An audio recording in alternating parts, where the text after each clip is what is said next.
A group of Anbu came out of nowhere and flanked their position. One at each sides and corner, leaving no room to run.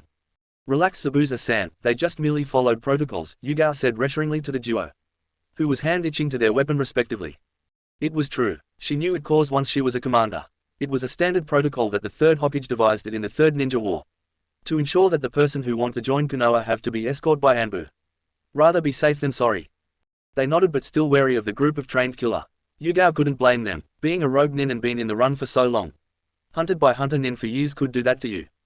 The trek to Hokage Tower were tensed and wary. After they reached the Hokage Tower, ignoring a fearful stuttered assistant, they entered the Hokage office. Zabuza and Haku couldn't help but gulp in nervous at seeing the yellow flash sitting on his chair. His finger interlaced together and his hair overshadowed his eyes a bit, giving a scary look. Even though he hated to admit it, even Zabuza himself a bit scared of the Hokage. After all, the man was famous for slaughtering a platoon of Iwa shinobi in a matter of seconds. The man smiled, though Zabuza and Haku couldn't help but felt chills when they see him smile.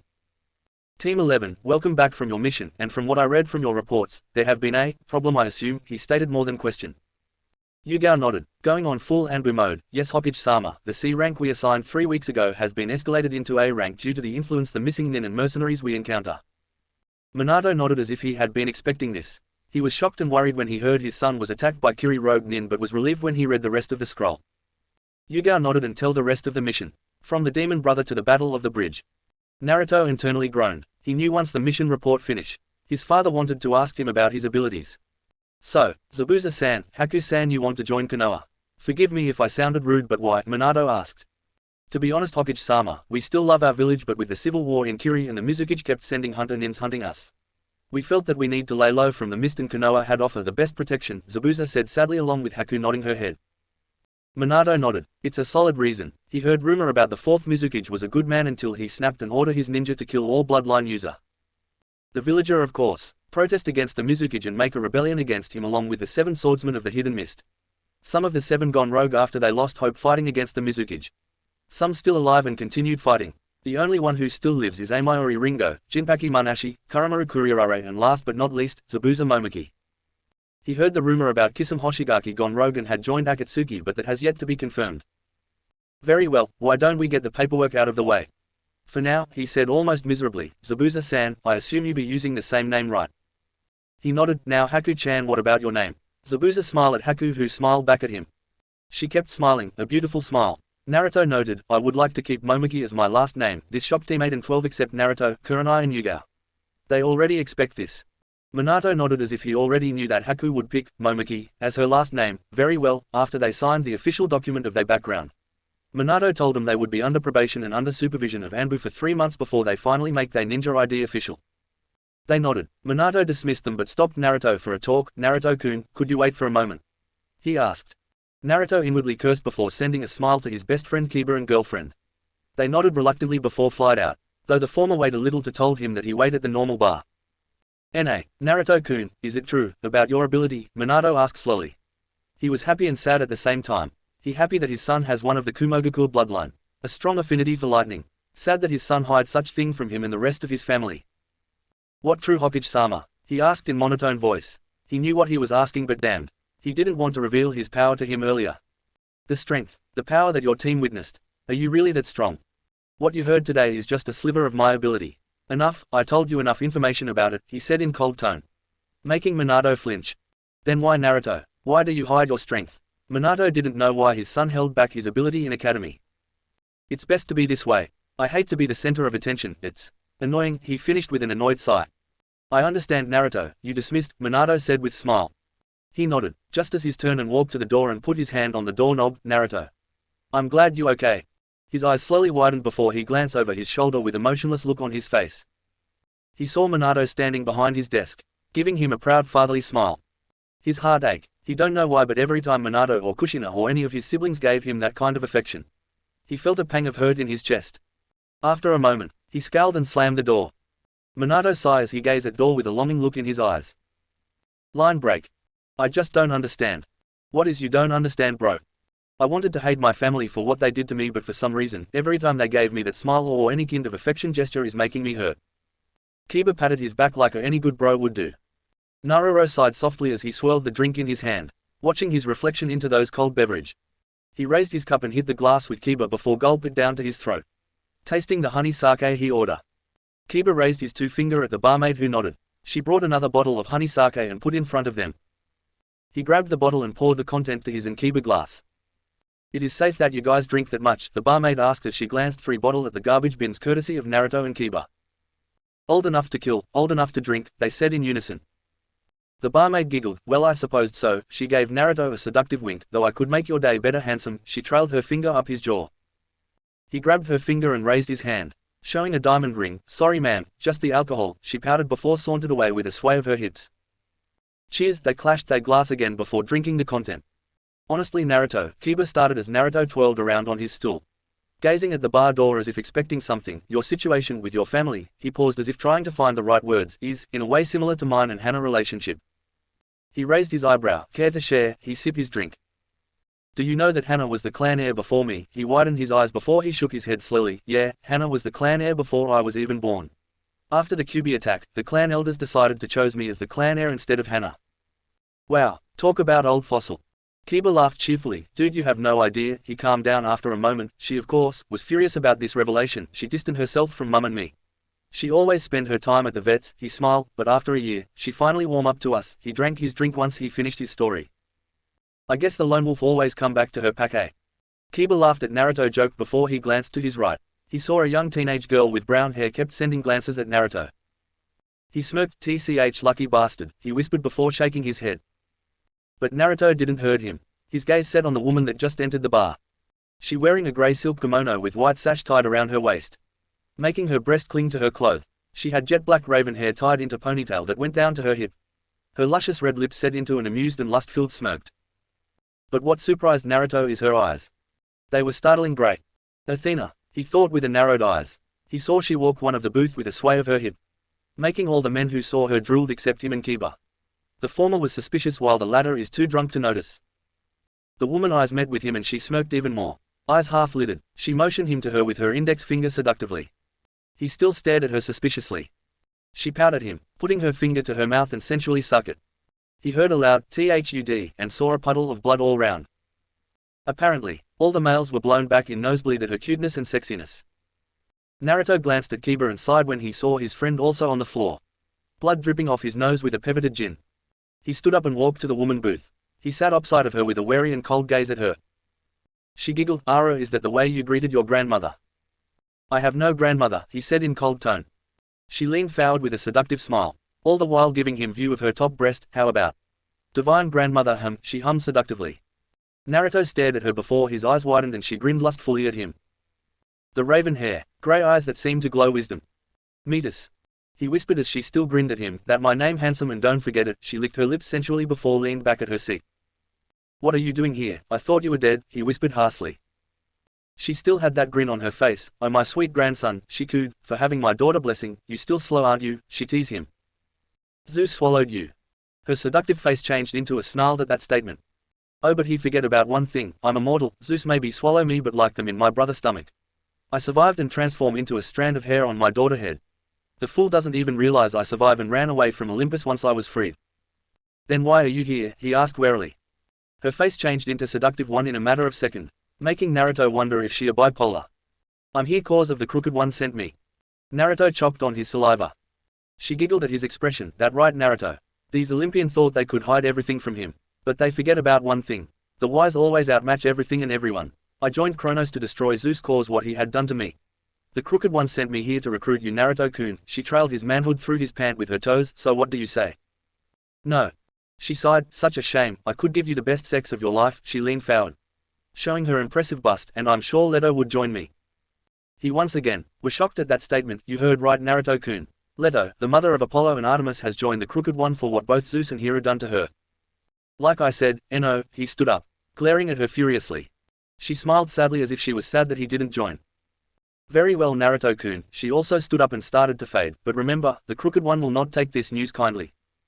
Tell him I'm be waiting. Mita smiled before she leaned forward and gave him a chaste kiss on the lips. Naruto were too shocked to move, froze where he stand. She parted from his lip before winked at him and disappeared. Naruto stood there for a moment before he sighed. Troublesome. He had to report this to the goddesses when they visit him. Line break. A man in silver armor ran to the throne room of the gods. A panicked expression on his face. "My lord," he barged into the room and knelt once in front of the king. "Problem, sir." Odin grunted as he sat on his throne. "What is it?" He glances at the paperwork beside his throne and groaned. "Damn Loki and his prank. Lately, the Bifrost has been breached." "What?" He bristled, flaring his power, showing why he is king and protector of the Nine Realm. "How is this possible? The Bifrost is heavily guarded by Heimdall himself." "I don't know, my lord, but we suspect it was a god or goddess." Odin hummed before he waved his hand, dismissed the guard without even saying a word. After a moment he called out, "Sif." The said goddess appeared before him. "I assume you heard the news?" "Yes." Sif nodded wordlessly. "Good, then I want you to hunt the one responsible and bring him to me." Sif nodded, and with a quick, "Yes my lord," she disappeared. Chapter 12, Training and Improvement. As time flew, Yugao training her team for 2 weeks as the Chunin exams will set in Konoha in 5 weeks. As for Yakumo, Yugao asked Anko to train her to be more tough. Anko trained the once frail and timid girl into a confident, brave and a little bit sadistic girl. Yugao and Naruto shuddered a bit when they saw Yakumo smile to much sweeter, much like Anko when Sai called her affection nickname. They only have one thought. What have we done? As for Satsuki, she training with her big brother Itachi and Shisui. Her parent and big brother was happy and proud when they heard their daughter and sister gained 2 Tomo Sharingan. Sasuke glared in jealousy at her, which she glared back. As for Sai, he'd been trained by Hayate for Kenjutsu and Ninjutsu. Naruto had been requested to be trained by Kakashi, Tsunade and Jiraiya. When he heard the request, he was shocked when they volunteered to spend their time train him. When he asked why, they simply said they wanted to make amends with the auburn hair boy as they realized their mistake of neglecting him. While the latter already promised to train him, he managed to do Chidori, Ario ninjutsu, medical ninjutsu, and he learned some of Doden ninjutsu from Jiraiya. He was shocked when Jiraiya showed he had earth affinity in it. He doesn't know he even had one. Weird. He also learned Kirigaku no Jutsu, ninja art hiding in the mist jutsu, from Zabuza and little water jutsu from him and Haku. Line break. After their training, the team were told to meet up at the usual training ground. After a moment, Yugao appeared in front of them in a shunshin. She smiled at her team before taking a serious expression. Seeing the serious look in their sensei face, they stiffened up and paid attention to their sensei. "I know you all had been trained hard these weeks. The Chunin exam is coming and I want to know if all of you are ready for it." She saw a look of excitement and nervous on some of her students. "Don't worry, nobody is pushing you if you don't want to enter. This is voluntary competition. We can hold off and for next year," Yugao reassured her student.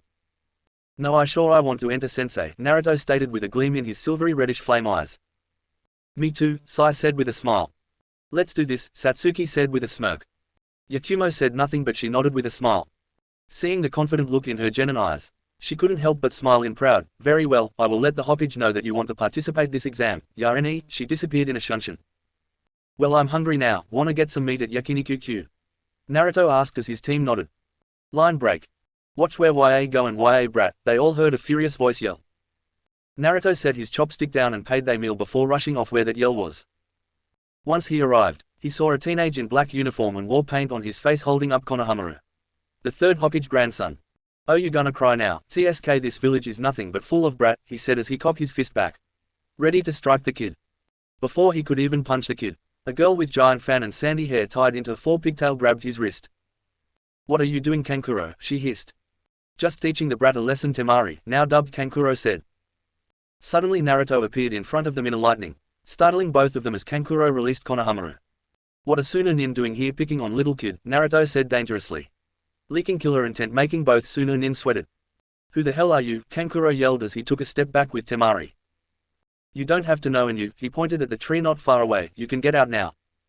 As if on cue, a sand shunshin appeared between Temari and Kankuro, a red-haired boy with a giant sand gourd on his back. "Gara," both Sunanin stuttered in fear. "That kid," Kurama muttered from his seal. "You know him, Kurama?" he asked as Kurama shook his head. "I don't know the kid, but I know who his jailer is." His eyes widened in shock. "Which one?" "That one crazy-tailed bastard, Shukaku." "Just my luck then," he thought with sagged shoulder. He heard from Kurama that out of all tailed beast, Shukaku is the most bloodthirsty and crazy. "Kankuro, you're a disgrace to our village. You do that again and I kill you," Gara said coldly as he gazed at Naruto. Needless to say, Kankuro nodded fearfully. "I'm apologies for my sibling. I am Sabaku no Gara." "What is your name?" he asked with no emotion in his voice. "Naruto Uzumaki, nice to meet you, number one holder," he stated, making the sand trio widen their eyes in shock. "I hope we meet again in the exam," Naruto said before turning and walk away. Gara stared at departing Naruto. "I hope so too." With that he shunshin away. Line break. That was so cool, Konohamaru gushed as he stared at Naruto with something akin to hero worship.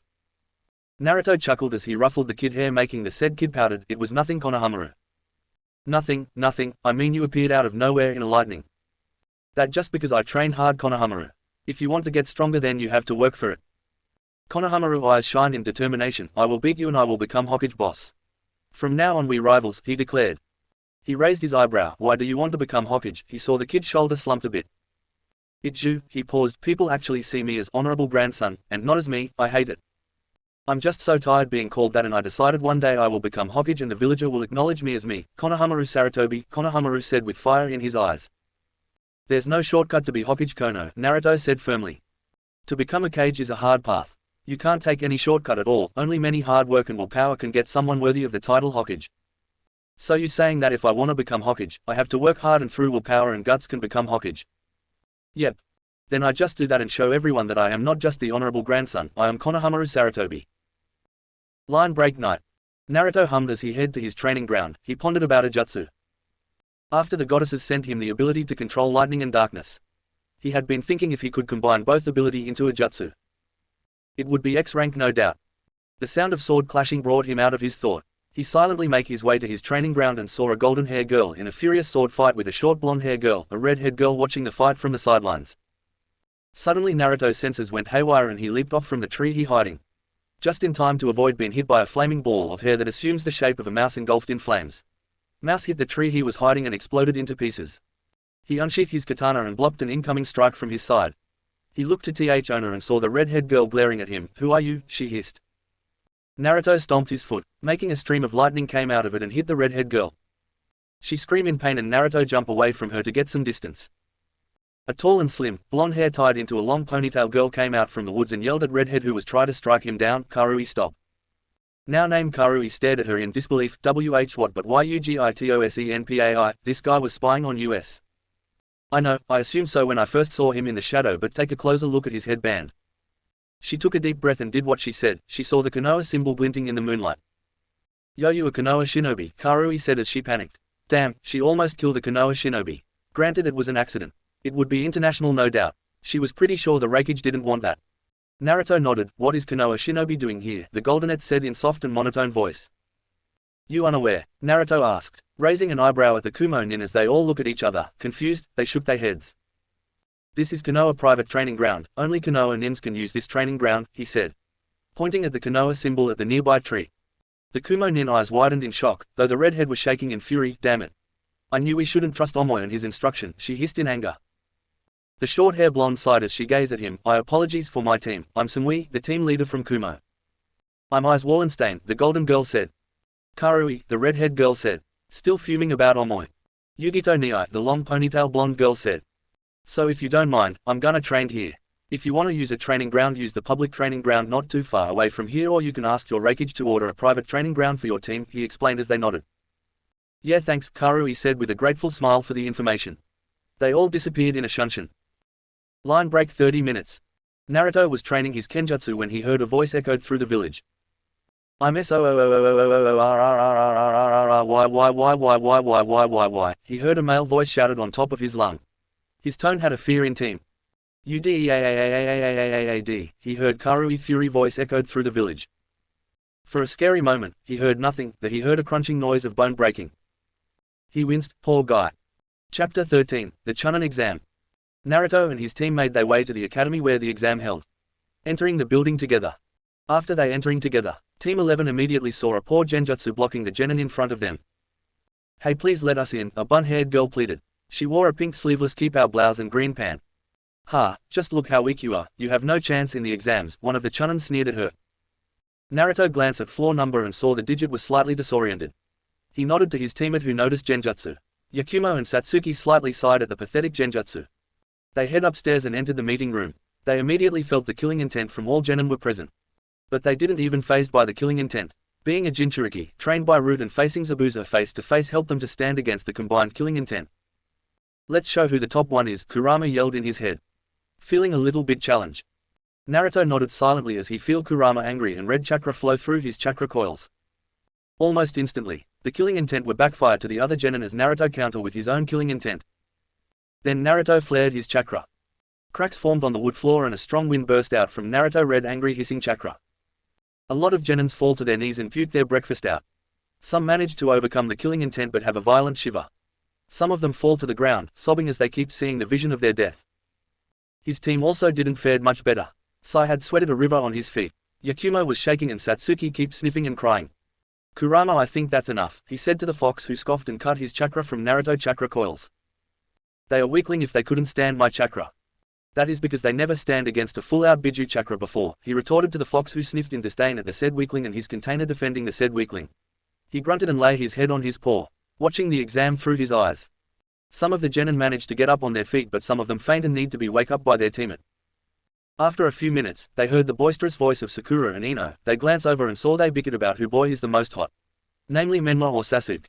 Naru Ni-chan, the said person didn't even have a time to recognize the voice when something tackled his back and a pair of arms wrapped around his waist. He turned around and saw some of blonde and red streaks. He knew exactly who was hugging him. Where have you been? Tu-chan said you came back from a mission weeks ago. Why didn't you come home to meet me? She asked with a cute pout on her pink lips. Naruto eyebrow twitched slightly. I was busy Naomi, he said slowly as he tried to get Naomi off him. But she wouldn't have any of that. She tightened her hold on his and gave him the most powerful pout in her arsenal at him. If any other man, they would melt and succumb to Naomi demand, but Naruto has Aphrodite blessing with him. A perfect countermeasure against all cute stuff. He smiled almost charmingly. His eyes half lidded and he laced his voice with chakra. Naomi. Could you please let go of me, charm speak number jutsu. Naomi blinked and blushed when she saw the expression on her brother's face. That smile of his melted her heart and slowly but reluctantly, she let go of him and nodded dazzlingly. Naruto smiled at her before rushing off where Sai was and stand beside him. Suddenly Naomi shook out of her dazed and looked confused for a moment before the image of her handsome brother appeared in her eyes and she blushed like a tomato. She ran where her sister Mito is and hid her blush behind Mito back who was eyebrow twitching in jealousy at Naomi. They started to bicker before a loud voice started to boom through the room. All right you maggots, thanks for waiting. My name is Ibiki Morino and the first proctor for Chunin exam. Now for the first exams. You will be sitting randomly by drawing lots. Now come on and start drawing, he ordered as all the genin lined up and picked their number. After a moment, everyone was seated. Naruto was seated between Hinata and Ace. Hinata sat to his right while Ace sat on his left. On the corner of his eyes he saw Hinata poking her index finger together and was a blushing mess. While Ace sent a curious glance on the boy next to her. The paper test was sent out and the classroom went silent again as Ibiki explained about the test. As you can see, this is the first portion of the test and it's a written test. There will be no question to be answered on the course of the test. There are a few rules that you will be follow. First, you have 10 questions, you answer one right, you get 1 point. Second, this is a team-based test. You and your team will pass the test based on the combined score of your team. You will complete the test if you get 30 points. 3. If any of your teammate being caught cheating you will be eliminated. The Chunin stationed around the room are to watch if any of you cheating. Those who lose 10 points are eliminated. You have 1 hour to finish your test. Seeing the understand look on the genin face, Ibiki yelled, you can start. Now. As soon as the exam started, Naruto's eyes scanned his paper. What he saw didn't make sense. What the hell, this question is for Jonin exam, why would this kind of question will be in Chunin exams, Naruto thought as he scanned the paper. Just to make sure it wasn't a genjutsu. He glanced at Satsuki and he saw her Sharingan activate and she stared at other genin hand or more precisely, the way the pencil moved. Then she write on her own paper. He glanced at Yakumo and saw she drawing something on her paintbook. He saw a small mirror-like distortion above some unknown genin and he could see a small portion of Yakumo face in it. Sai using his own brain to answer the question. Then it hit him. The paper wasn't the real test. The test is to cheat without being caught. To take information from another shinobi without being caught. This test is to test your ability to take information like a true shinobi. He smirked and he answered the question with his own knowledge, being trained by Yugao. Kurenai and Anko make him know the Jonin question answer easily. And Athena blessing was quite handy. Alright, pencil down, we can begin the 10th question. There are a few rules concerning about this question. First, you have to choose whether or not you will answer this question. Temari stood up, and what if we choose not to? If you choose not to take it then you and your team will be automatically lose all your point. You will be eliminated immediately. Now for the other rule, if you choose to take it. The lowest scoring of your squad will be genin forever while the other 2 scored higher will advance to the next round. Then the genin decided to have an uproar. What the hell, then what the point of team-based test? What if we all have the same number of points? This is bullshit. The scream of confusion and rage still continued until Ibiki raised his hand and the classroom quieted down. Now if you don't want to continue, raise your hand. Once the number is confirmed, you will be escorted out. As of on cue, everyone narrowed their eyes at their teammate. They gave a glare and glances around the room. Naruto watched amusingly at Karui who was making a rather scary gesture at Omoi. She dragged her thumb across her throat at Omoi, who was a nervous wreck about everything in life. He glanced around and saw Mito and Naomi stared confidently ahead. Menma looked arrogant as always. He saw Kiba and Akamaru look bored. Shikamaru dozing off on his desk. Ino threw glances at Sasuke, who was glaring at Sakura. Sakura shaking like a leaf, cause of her crush glaring at her. He saw Hinata from the corner of his eyes. She nervously pressed her index finger together and bit her lower lip every now and then. She fearfully glancing at the proctor. She jumped when she felt a hand grabbed her wrist and she glanced at Onna. She almost fainted when she did it.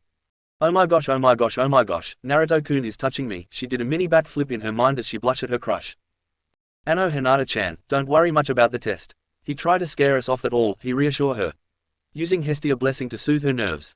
Hinata couldn't help but feel the aura of protectiveness around her Naruto-kun. She nodded and gripped his hand tighter. Naruto also using Hestia blessing to comfort everyone in the room. Sure, he'd be comforting other genin from Kumo, Suna Sound and Kiri too, but he couldn't still control his power yet. He still don't know why.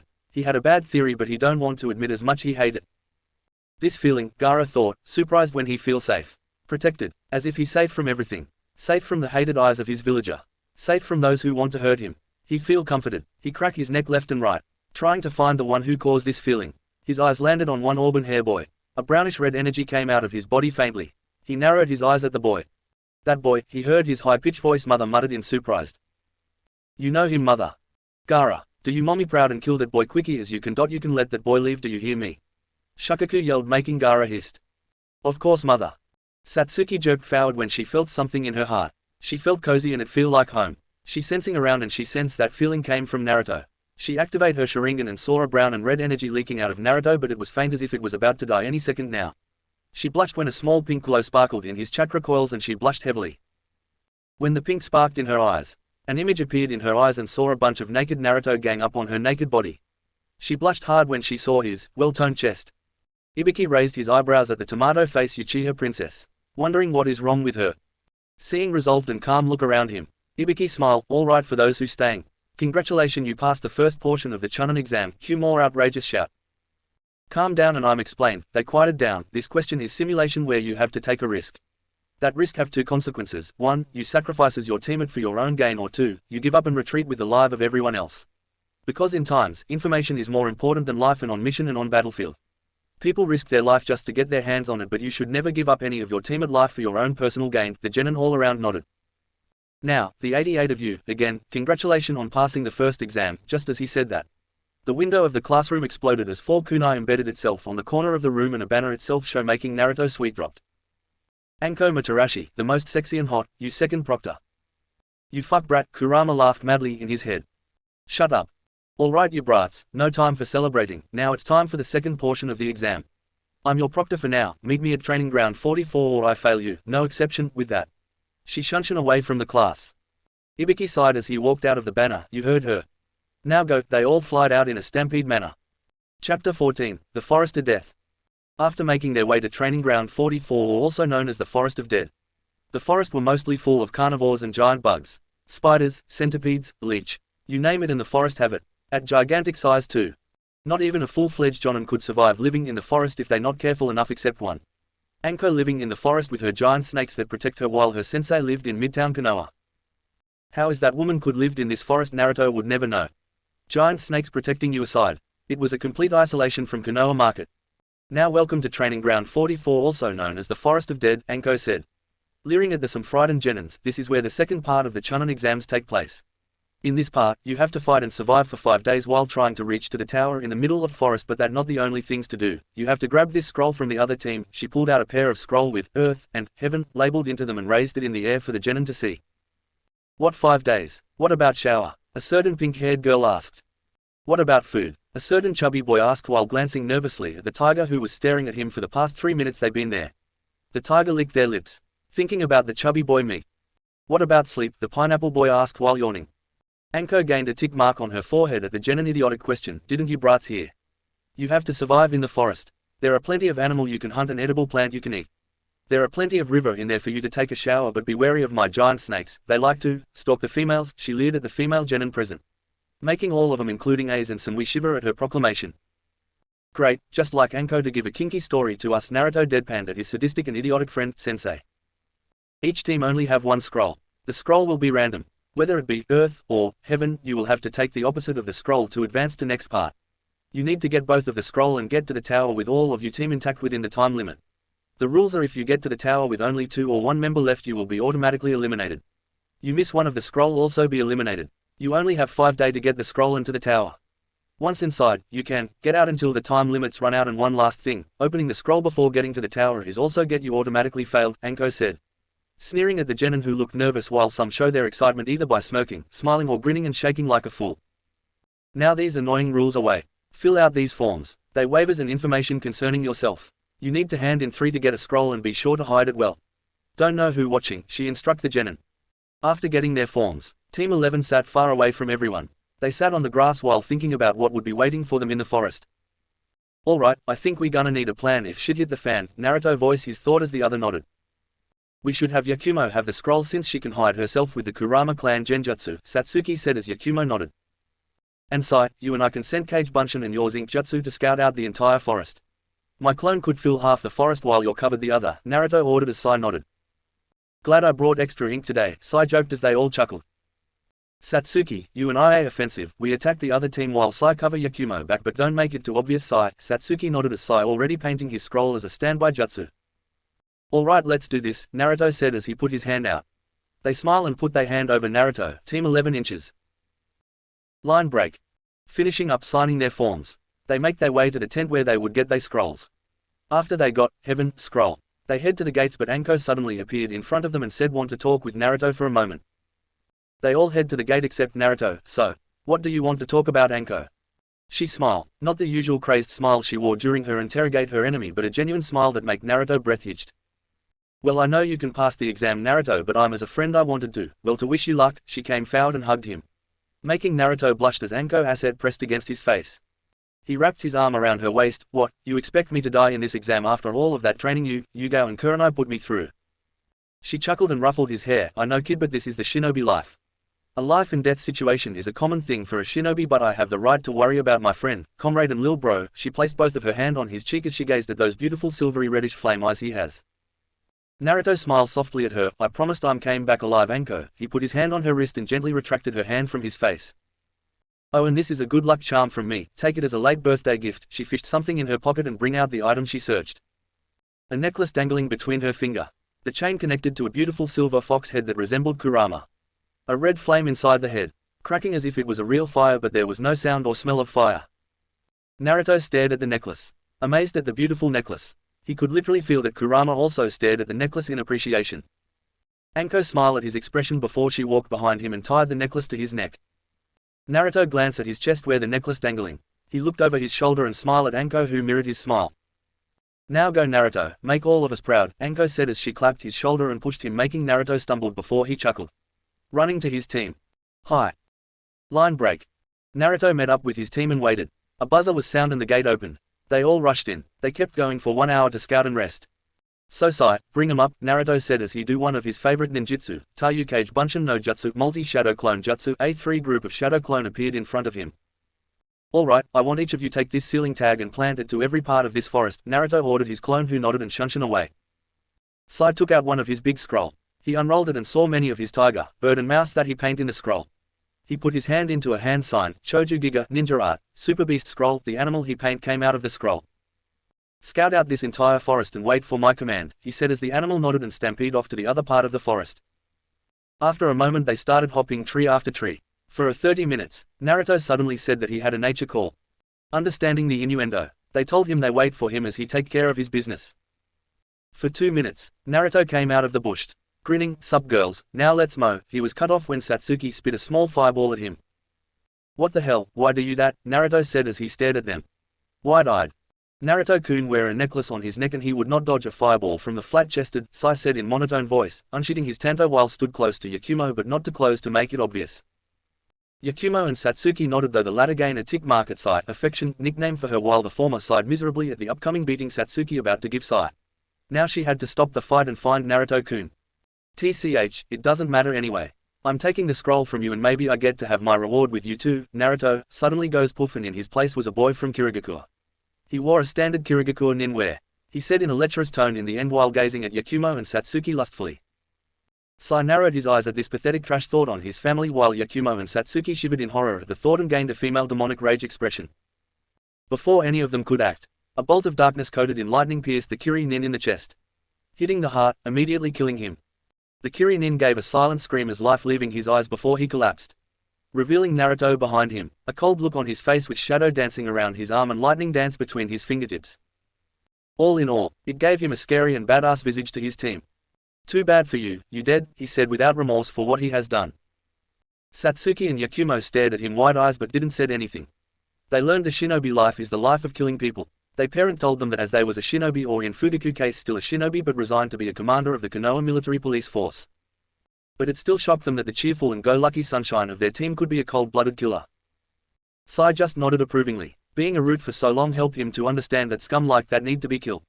He learned that in the hard way. Heck, he even killed one enemy ninja with a fake smile of his. Naruto just looked impassive at the corpse. While he felt a bit wrong in the inside, he knew that he have to kill the nin lest let him free and go fetch his teammate and come back for round 2. They have no time for that.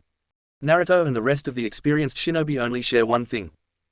A kill is just a kill. There's no justice in it, there's no brilliant in it. Jiraiya had pretty much beat it to him. Sure, you defeat a scum who had terrorized a village can be seen as a justice, but every shinobi know that the kill they made had pretty much ruined the word justice. He laughed bitterly and mentally. Where exactly is the justice in this broken world? During the warring period state, the clan had pretty much sent a child to a suicide mission. The first Hokage itself had been sent to a suicide mission when he was a child. Same could be said for the Third Shinobi World War. Kakashi could vouch for that. Let's go, the longer we linger here the faster the other will come. No doubt they be wondering why they teammate taking so long, Naruto ordered them coldly, making all of them flinch. He checked the corpse body. He found multiple exploding tags. A certain orange book that make his eyebrow twitch. A dozen of shuriken and kunai but no scroll. All of them keep moving forward until they found a river.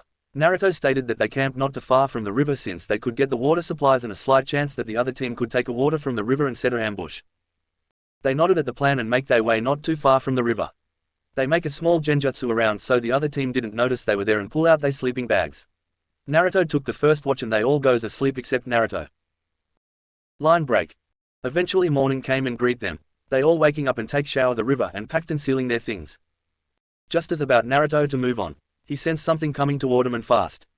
Incoming, he yelled as he dodged a strong acidic mud flow. The other leaped away as a big acidic mud flow passing where their head had been. Naruto glanced at the forest and saw a genin from sound came out of it. The genin had a wild black hair and golden eyes. "So, you Naruto Uzumaki is it?" the genin asked in smooth voice. Naruto growled as he unsheathed his katana, who asking.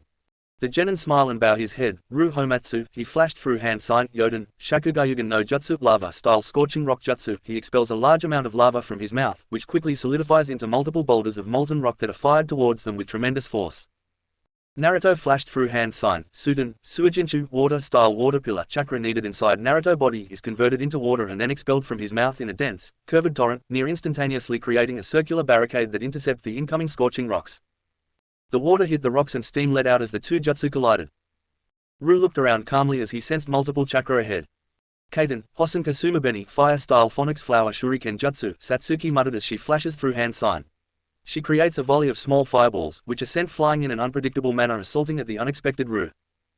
Ru widened his eyes when he saw the fireball head to him in unpredictable manner. He tried to move but he felt he couldn't move. He glanced at his feet and saw his own shadow stuck him to the ground. Anara, he thooped. Panicked, he flashed through hand sign, Suden, Suijin Heki, water-style water wall. He created a large water wall by expelling water from his mouth and onto the ground, causing the water to rise up with tremendous might. Some of the fireball hit the water wall but some of them dodged it and hit his side. He hissed in pain when he felt the fire burn his skin. His cloth torn and a scorch mark clearly visible for anyone to see. He flashed through hand sign. Ignoring the pain on his side, Kirigakura, he attempted to escape using the hidden misjutsu but suddenly a dozen of black and white tiger came out from the bushes and one of them bit his shoulder. He screamed in pain as he felt the tiger teeth sunk into his flesh. Naruto appeared in front of his face and decked him in the neck. Blackness consumed his vision. He checked the Kiri-nin body and found a earth scroll and grinned. He burned the body to ash with a Fuinjutsu Kusabaru height sealing jutsu, smoldering ash, a sealing jutsu he create. Once the seal on the victim body, a fire chakra would enter the victim chakra coils and slowly burning the victim coils, then the muscle, bone and flesh until nothing remained but ash. He never noticed Ruai's glowing gold for a moment and a sickening smile he had on his face. He walked to his team and brought up the earth scroll and grinned. "We got the earth scroll, now come on," he said as his team nodded and make their way to the tower. On the way, Naruto couldn't help but felt all of this was easy, too easy for his liking. Outside of Konoha. Just a few miles away from Konoha. A figure under a black cloak with a hood on head. The figure raised its head and revealed to Sif, who had been walking for non-stop to Konoha. Who on 9 realm any gods would be here, she thought as she calmly stopped her track to Konoha and looked behind her calmly. Freya, what a surprise to see you here, she muttered annoyingly as she gazed at the said goddess. Freya chuckled amusingly as she gazed at the goddess of the earth, harvest, crops, grain and fertility. Also a feared Asgardian warrior and adventurer. What are you doing here, Freya? Sif asked as she stared at her blankly. For a reason same as you, Sif, she said as she removed her hood. She wore a cloak with hood as she strode forward, her silver hair swaying elegantly as she stopped in front of the warrior. You looking for who had done to the Bifrost, isn't it? Then I could bring you to him, Freya said seductively as she trailed her finger at the warrior chin. Sif jerked her chin away from her hand. You know who is the culprit and did not tell the All-Father about it, she scowled heavily at her. Freya merely rolled her eyes at the warrior. Do not accuse me of something I didn't do, Sif. I know who is he or she after, but I do not know who is the one breached the Bifrost. Sif looked surprised at this. Who is this person after?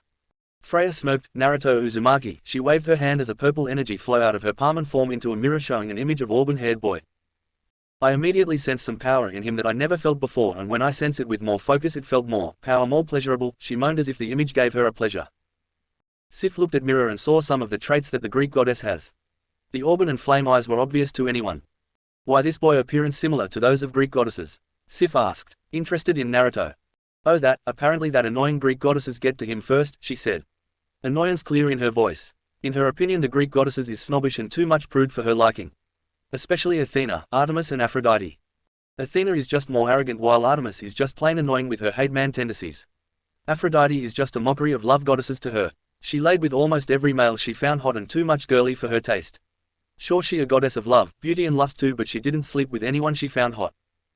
She couldn't hate Demeter cause she had a big heart. She once helped her with her garden program while Hestia is just too sweet for her to hate Hestia. Hera is just too much stiff for her liking. So we watch the boy and wait for the culprit to show he or herself, Sif stated as Freya nodded with a smirk. That right. Chapter 15, The Tower. As they make their way to the tower, Naruto suddenly sensed a wave of chakra headed their way. Scatter, Naruto yelled as they all leaped away when a supersonic blast of air passed them and completely destroying the tree behind them. Came out of the woods is the Sound Genin, the one who attacked them, grinning at them as he gathered his chakra in his arm.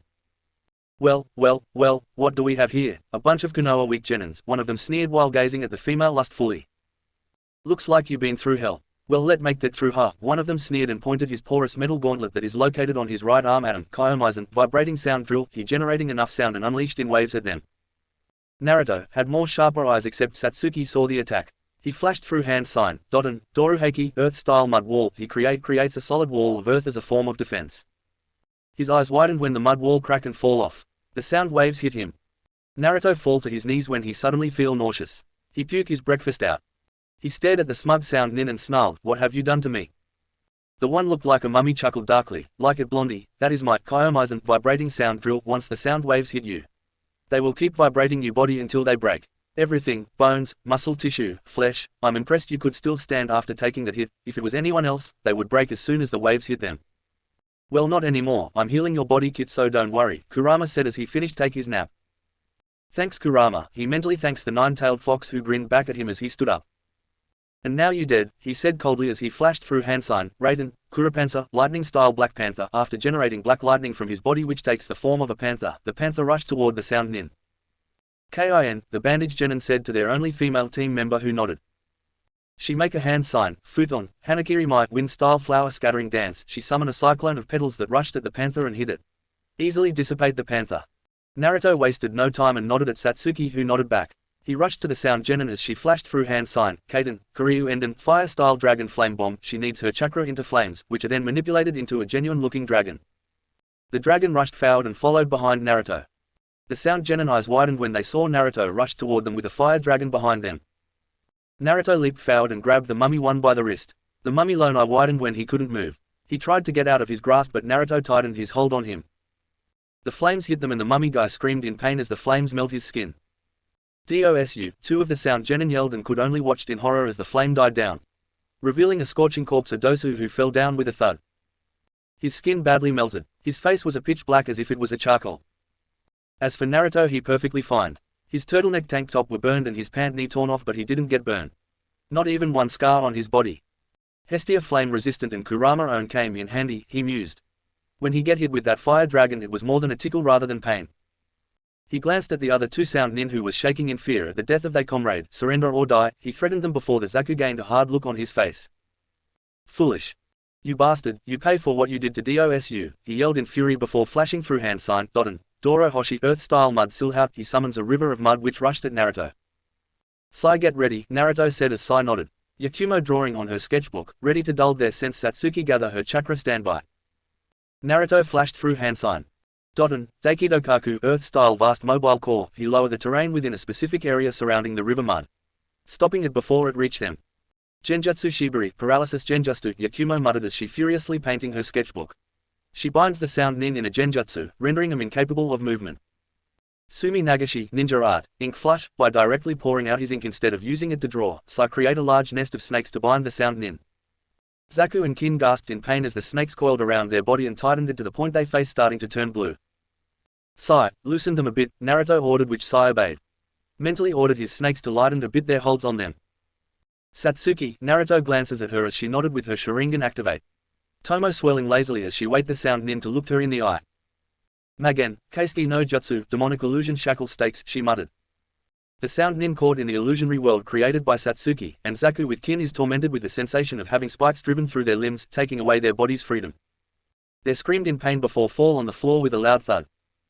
They all let out a sigh of relief when they fall to the ground.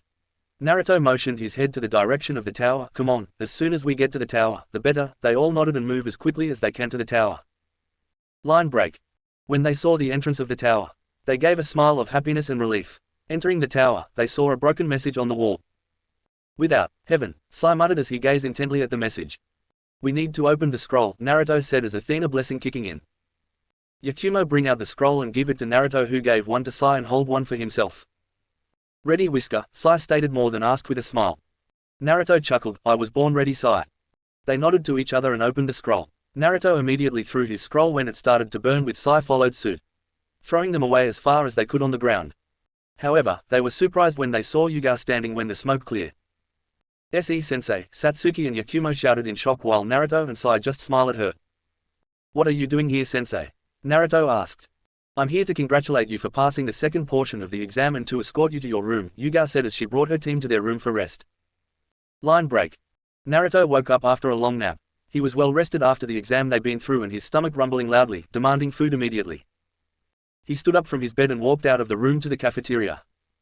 Naruto saw no one was there and headed to the fridge. He opened the fridge and saw some of fresh juice and milk, but he grinned when he saw some of beer in the fridge. He took one and popped the bottle cap and took a drink before he sighed. Guest, if you old enough to kill, old enough to drink, stand for the other village, he mused before take a sip again. Are you alright? Naruto took a spit take before twirl around to see Ace leaning close to his face. To close for his liking. What are you doing? He asked as she leaned back and opened the fridge behind him, trapping Naruto in front of her as she put both her arm on the either side of Naruto. Can't sleep, she muttered softly and in a blank tone as she fished out a box of fresh juice and closed the fridge. She glanced at him, you. He shrugged, meh, I'm always heal faster than anyone, you could call it as Uzumaki bloodline. It was half-truth, it was Kurama healing, Uzumaki bloodline and the blood of the goddesses that make him healed almost instantly to several fatal injuries. However, he still can die if he been cut or stabbed to the head or heart. I see, Ace muttered with an inquisitive look in her eyes before she backed away and sat on the stool near the counter. Naruto sat beside her. So, what does Kumo feels like? He asked. She raised a wary eyebrow. Come on, if you worry much that I'm gathering information, then no, I'm not gathering information concerning Kumo, just tell me the basics. How does Kumo look like? He explained. She stared at him for a moment before she started to tell story to him, smiling here and there when he heard the embarrassing tale between Karui and Omoi when Omoi started to freak out and Karui had to beat some sense to him, literally. He exchanged story with her, told her about some humiliating D-ranks mission they have to do. She giggled when she heard Naruto almost fired a wind jutsu to kill the demon cat also known as Tora, the fire daimyo wife cat. As they talked, they never noticed that the midnight turned into a morning as they cheerfully talked. Ace is getting more and more open to him and he honestly liked the smile or giggle she had. After Naruto stopped telling about him, he took a sip of his beer only to notice his bottle empty. He sighed, well that was fun. He glanced at the Ace and stopped. The reason why he stopped is because she was staring at him pretty intensely. He stared at her golden eyes as she stared back. Ace suddenly inched forward and cupped his face softly, stroking the furry whisker they contained. Naruto instantly gripped her wrist but didn't push her away. He stared at her golden eyes as she kept stroking his whisker and fighting off the urge to curl up and purr all day. Becoming the Jinchuriki of Kyuubi had the side effect. He closed his eyes tight when he felt something tugged on his heartstring. It felt warm and pleasure. As if on autopilot, she leaned her head toward Naruto and breathed on his lips as she pretty much straddling his lap. She could feel his breath on her lips, almost as if it was teasing her. She doesn't know why or how, but she felt drawn to him. Like a lifeline, she closed the gap between them. Naruto softly moaned when her lips crashed his. She chewed on his lower lip slowly as if trying to get a taste, her tongue prodding every inch of his mouth. Naruto moaned when she started to grinding her butt on his lower region, and blushed when both of them feel a stick poking her womanhood through her panties. The sun decided to be annoying and shine some of the sunlight to the kissing duo, making the image even more romantic. But they make out session end when Naruto beer bottle dropped to the floor and they snapped out of their lust-dazed state. Ace scrambled off Naruto's lap, much to their unknown disappointment. Ace had her atomic blush on her face before running away. Naruto sat there for a moment before he hung his head back. Damn, he breathed out. He glanced at his waist and groaned, and now I'm gonna need a cold shower. Unknown to him, Ace, who was still running away from him, blushed hard when she heard his groan. Line break. Kin and Zaku were shaking in fear, and for a good reason too. They about to report their mission detail to the Otokage. Enter, a sinister voice called out as they gulped in fear and anxious. They entered the throne room, as the Otokage called it. Inside the room was dark. The room only light is the chandelier hanging on the ceiling. They got into kneeling once they in front of their lord. Kin, Zaku, where Dosu? I assume it going to be a three-man team, he asked with a malicious and curious tone in it. Not a good combination. They dared to look up and were frightened at the sight of the Otokage. It was Ru Homatsu. But he was different now. He's had a dark skin now and red cracks all over his body like marking. His raven hair was spiky and had a whisker on his chin. His red eyes glow like molten lava. A sinister smile on his lips. That smile sent shiver to the kneeling genins in front of him. If the smile sent shiver, then the scythe that was the Otokage holding in his hand definitely sent more horror to them. No my lord, Dudosu was the dead killed B by Na Naruto Yu Uzumaki, Zaku stuttered fearfully. Ru frowned and the genin dropped their head in fear of looking at Ru. My lord, I sug, Kin shrieked in horror when Zaku got his head impaled by the scythe thrown from Ru. Kin scrambled away from Zaku now dead body as Zaku blood splatter all over her face. Oh well, he's dead now, Ru shrugged carelessly before looking at Kin, who whimpered. Kin, it's up to you now to finish the mission, but remember, if you fail, he pointed at Zaku's corpse. Enough said. She ran away from the throne room as soon as she was dismissed. Ru hummed as he pondered about this. Are you sure to let her go, Kronos? He glanced to his right when he heard his brother's voice. His brother's appearance was unique. He has a bright golden hair that glow like a sun. His eyes were brighter as if someone stole the sun from the sky and plucked it into his skull. He wear a bright orange yukata along with black harry over it and a black shoes. Kronos shrugged. It doesn't matter if she fail or not, Hyperion, she die at the end. No matter what. Hyperion hummed as he think about the girl freedom.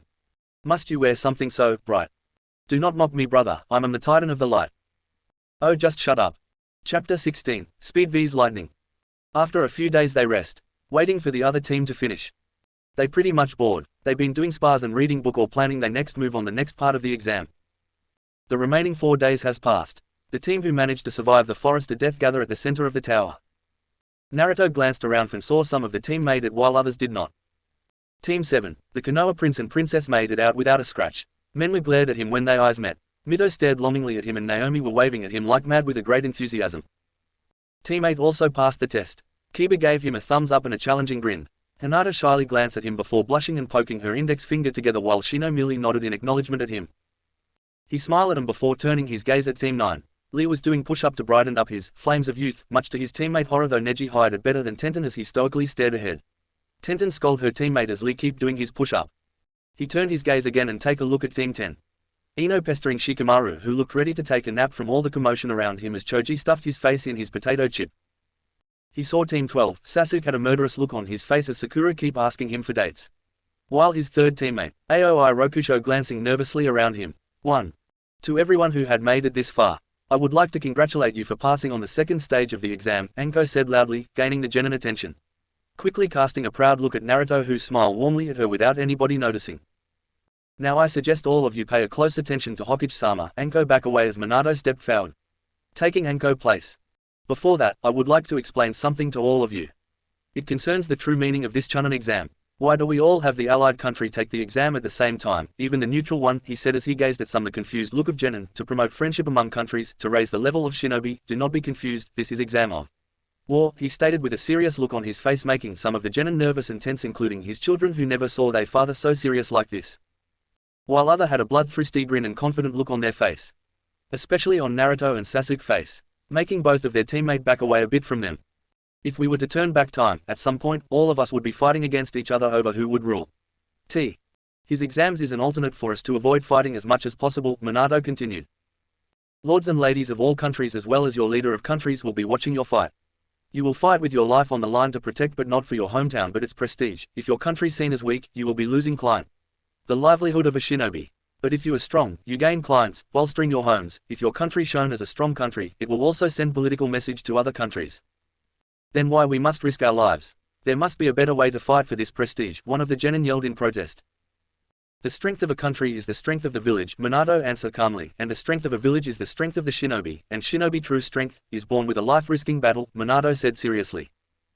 Suddenly, a sickly-looking Junin walked until he beside Minato. If you cough may ho cough Kage-sama, a white cough, I'll take it F cough, Rom here. Minato nodded and stepped back. Naruto cast a worried look at Hayate who only smiled in a reassuring way at him. The man wore a normal Konoha flak jacket and had a bandana instead of headband. A deep bag under his eyes. Well cough come, hello my NA, cough me is Gecko Hayate and cough, I'm the proctor cough, for the third cough stage of the exam, he said while still coughing. Unfortunately, the first and second stage of exam were too easy and we have too much candidates. Because of this, we will be holding the preliminary match. What the hell, preliminaries? One of the Iwa shinobi muttered. Hayate nodded, it because the first and second stage of exams were too easy, we have too many participants for the third exams. The Chunin exams rules stated we must thin out the number of those taking the third exams. As Hokage has explained, there are too many visitors for this exams and times is limited, so too many participates cannot be accommodated. He coughed again before speaking. Those that wish to withdraw may step forward and do so now that they have heard this condition. Also, this is an individual basis from here on out. If you quit, your team will not be penalized. Some of the other teammates raised their hands, stating that some of them couldn't proceed due to the injuries they have or out of energy. Naruto smiled in amusement when he saw Shikamaru was about to raise his hand but was slapped down by Ino, who continued to threaten him by telling his mother Yoshino that he quit the exam, making Shikamaru's face go rather pale than Orochimaru. Alright everybody, on the balcony, the electric board will show your name in random fashion then you fight. Naruto joined his sensei by using Shunshin along with his teammate. The rules for this are simple, there are no rules, the matches continued until one of you dies, knocked out or declared defeat. If you don't want to be killed then quickly acknowledge your defeat. When the winner has been clearly established, I will jump in and stop the fight. If you still continued harming your opponent after the fight have been declared, you will be immediately and automatically disqualified from this exam, Hayate said with a serious expression before he smiled at the genin, and the thing that will decide your future is that, he pointed at the electronic screen. I doubt that piece of cheap, electronic, decide your future. Kurama make himself known by making a sarcastic remark at Hayate. Not that he could hear Kurama's booming voice. Just humor the man a bit, Naruto chided the fox who only scoffed and laid his head on his paw. The electric board started to roll as the genins waited with abated breath. Kuretsuchi vs. Aoi Rokusho. Wished me luck guys, Kuretsuchi said to her team as she walked down to the stairs with confidence radiating off her. You can do this Aoi, Sakura encouraged her teammate who nodded nervously as Sasuke nodded in agreement. He nervously walked down the stairs. They met at the middle of the arena. First match, Aoi Rokusho vs Kuretsuchi. Begin, Hayate said as he vanished from the arena. Kuretsuchi quickly acted as she pulled her katana from her back and rushed toward Aoi, who bring out a kunai and hold it in reversed manner. Her katana aimed for his shoulder before he blocked it with his kunai. They fought with strength before Kuretsuchi kicked Aoi in the stomach and backed away. She flashed through hand sign. Doten, Iwadepo no Jutsu, Earth-style stone pistol jutsu, a bullet-sized bits of rock are expelled from her mouth with great speed and force heading to Aoi. Aoi saw the rocks. Knew it will break his ribs and maybe a few broken bones. Suten, Mizurapa water-style raging waves, water gushes from his mouth like a waterfall and washes away the bullet-sized bit rock. Kuretsuchi rushed again and flashed through Handen, Iwa Bunshin no Jutsu, stone clone jutsu. She expels earth from her mouth to form it into 3 identical clones. Aoi saw this and panicked. He grabbed another kunai from his kunai hip pouch and blocked 2 incoming slash from both Kuretsuchi. He never noticed the real Kuretsuchi in front of him and she stabbed him on the side, just above his waist. Aoi gasped as he felt pain on his side. He deflected the attack from both Kuretsuchi before he flashed through Hansign, Suden, Suihaki, water-style hand of waves. He emits a continuous jet of water from his hand to strike the Kuretsuchis, the water hitting him so strong it make the stone clones break and fall under the water pressure. The original Kuretsuchi scowled as she gazed at her opponent. Katana slick with his blood. Aoi suddenly rushed at her and raised his kunai and struck down. Kuretsuchi blocked his attack. Seeing she blocked it made him smirk. He gathered chakra in his throat before spitting a jet of water from his mouth, catching Kuretsuchi off guard. She yelled as she backed away from him. Aoi raised his kunai and stabbed her shoulder. She hissed in pain before she went flying away when Aoi punched her face, breaking her nose. She blinked as she stood up. She held her broken nose before snapping it back in place. She growled menacingly at him, "You dead." She flashed through hand sign. Yoden, Sekagyo no Jutsu, lava-style quicklime congealing jutsu. She expels a large quantity of quicklime from her mouth. Aoi eyed Widnan when he saw a dozen of large quicklime headed his way. He flashed through hand sign, Suden, Suijinheki, water-style water wall, he expelling water from his mouth and onto the quicklime. The quicklime were quickly hardened and pushed away by the water wall, but some of them managed to bypass the wall and hit his leg. He panicked when he felt the substance hardened kutsu of his own water jutsu. Armed at a checkmate, she grinned as she stood up and nodded at Hayate. Hayate coughed and raised his hand, for the winner of the first match, Kuretsuchi. She walked back to her team while her teammate cheered for her. She went to infirmary heal her shoulder. Hayate told the medic to send Aoi to infirmary before the electric board started to roll. Sakura Haruno vs. Ino Yamanaka. Seeing this, many groaned except the Jonin. They all knew this will be a boring match between fangirl vs fangirl. Kurama groaned from Naruto seal, "Wake me up when this pathetic match over," he said with an exaggerated sigh before he take a nap. Naruto nodded internally as he observed the match with half-lidded eyes. Feeling a gaze on him, he tore his eyes from the match below to the stand in front of him. He saw Ace staring at him with something akin to longing and desire in her eyes. She kept biting her lower lip. She noticed he stared and blushed before looking away. Sumui also noticed this and looked at the two with a raised eyebrow. He looked back at the arena and saw both Sakura and Ino on the floor, unconscious. Hayate called the match a draw. The screen flashed again. Kankuro vs. Gaara. "Proctor, I'm like to forfeit," Kankuro yelled all the while avoiding Gaara. Dirty looked at Sen toward him. Hayate nodded. "Very well then, the third match, winner by forfeit, Gaara." Gaara growled at his brother who was sweating at him. After that, the tournament continued. Most of the battles were the most notable while the other are just disappointing. The fight between Tenten and Temari had been an interesting match. The match started with Tenten throwing her weapon at Temari but was surprised that none of her weapon even reached her. Frustrated, she used her final technique that she intended to use in the final. Tenten used her Soshoyu, Twin Rising Dragon, a technique created by Tenten to take advantage of her pinpoint accuracy. But Temari deflected all of her weapon with Futon, Okagimi, Wind Style, Great Casting Net. She utilizes her giant folding fan to create a multitude of extremely sharp blades of wind to deflect all of Tenten's weapon. Temari used Daikama Itaki no Jutsu, Cyclone-sized Jutsu, on Tenten, trapping her in a cyclone of wind and propel her in the air. After the wind dispersed, Temari positioned her fan so Tenten fall on her fan. Calling the match ended, she purposely make Tenten fall on ground, intent making her get stabbed by her own weapon on the ground. Before Tenten even fall to the ground, Naruto, in a lightning, catch her and hold her in bridal style. He glared at Temari making her back off a little. Tenten opened her eyes a bit and blushed when she saw she in the arm of a handsome and cute boy. "Even though I lost, this definitely cheered me up," she smiled a little. He gave Tenten to the medic who carried her to the infirmary. The screen started to roll and his blood going hot when he saw the next name. Naruto Namikaze vs. Rock Lee. "Look like I'm up," Naruto said as a sadistic grin on his face. He cracked his neck as he make his way down. "Good luck Whisker, even though I know you didn't need it," Sai said with a smile. "Wow, that impressive coming from you," Satsuki said sarcastically. Sai rarely compliments someone unless he unintentional insults someone. You say something flat-chested." Her eyebrows started to twitch. Not too far away from them, Kakashi secretly wiped a proud tear from his eye at Sai, "Cool, and, hip," remark while Guy goes berserk about another, cool, and, hip, rivalry. Arena. "Yosh, let us have a youthful battle Naruto-kun," Lee said with fire in his eyes. "Let's," Naruto said as he cracked his knuckles. The 7th match, Naruto Namikaze vs Rock Lee. "Begin," Hayate said. Lee rushed at Naruto with Naruto rushed at Lee. Their fist met and an electric shockwave erupted from the power of Lee punch and Naruto lightning punch. Lee threw a fast and strong punch at Naruto who blocked it with his other arm. He kicked Lee's stomach making the bushy brow skidded a bit far from him. He flashed through hand sign, Yami no Sutai Rushidu Dorigen, darkness style shadow dragon, darkness gather around his arm before it burst from his hand into a giant pitch black dragon with red eyes. The dragon roared before rushing toward Lee who gawked at the dragon before he snapped out of his daze and run past the dragon. Basuto burst, Naruto said as the right body of the dragon shoot out a bolt of dragon at Lee who dodged them effortlessly. "Damn, he fast," Naruto cursed in his mind as he saw Lee rush toward him and threw a punch. Naruto released the ram sign and the dragon dispersed into a small particle. He blocked Lee punch and engaged a furious taijutsu fight. Lee was clearly winning as he had more speed and power despite Naruto lightning and super strength ability. Lee make a uppercut that make Naruto flying into the air. Lee jump after him. Caged by a dancing leaf shadow, Lee shouted as he appeared behind an airborne Naruto, mimicking how his body is positioned, just like a leaf that dances in the air is followed by its shadow. While harmless on its own. Omote Wrench Primary Lotus, Lee yelled as he unwrapped his bandages and wrapping it up around Naruto, leaving no room to run. Lee grabbed Naruto tighter as they started to spin faster and faster until it was only a blur. I see, Naruto thought as he sweated. He already saw the danger of the attack. He closed his eyes and focused to his surrounding. He could feel his father's eyes staring at him in concern. He could feel his teammate, Sensei, Mito, Naomi, Anko and Kurenai were worried for him. He opened his eyes to reveal a pupilless electric blue eyes that cracked lightning here and there as his whole body covered in lightning. Raiden Sandasutepu, lightning style, thunder step, Naruto muttered as he suddenly disappeared in a lightning stream away from Lee.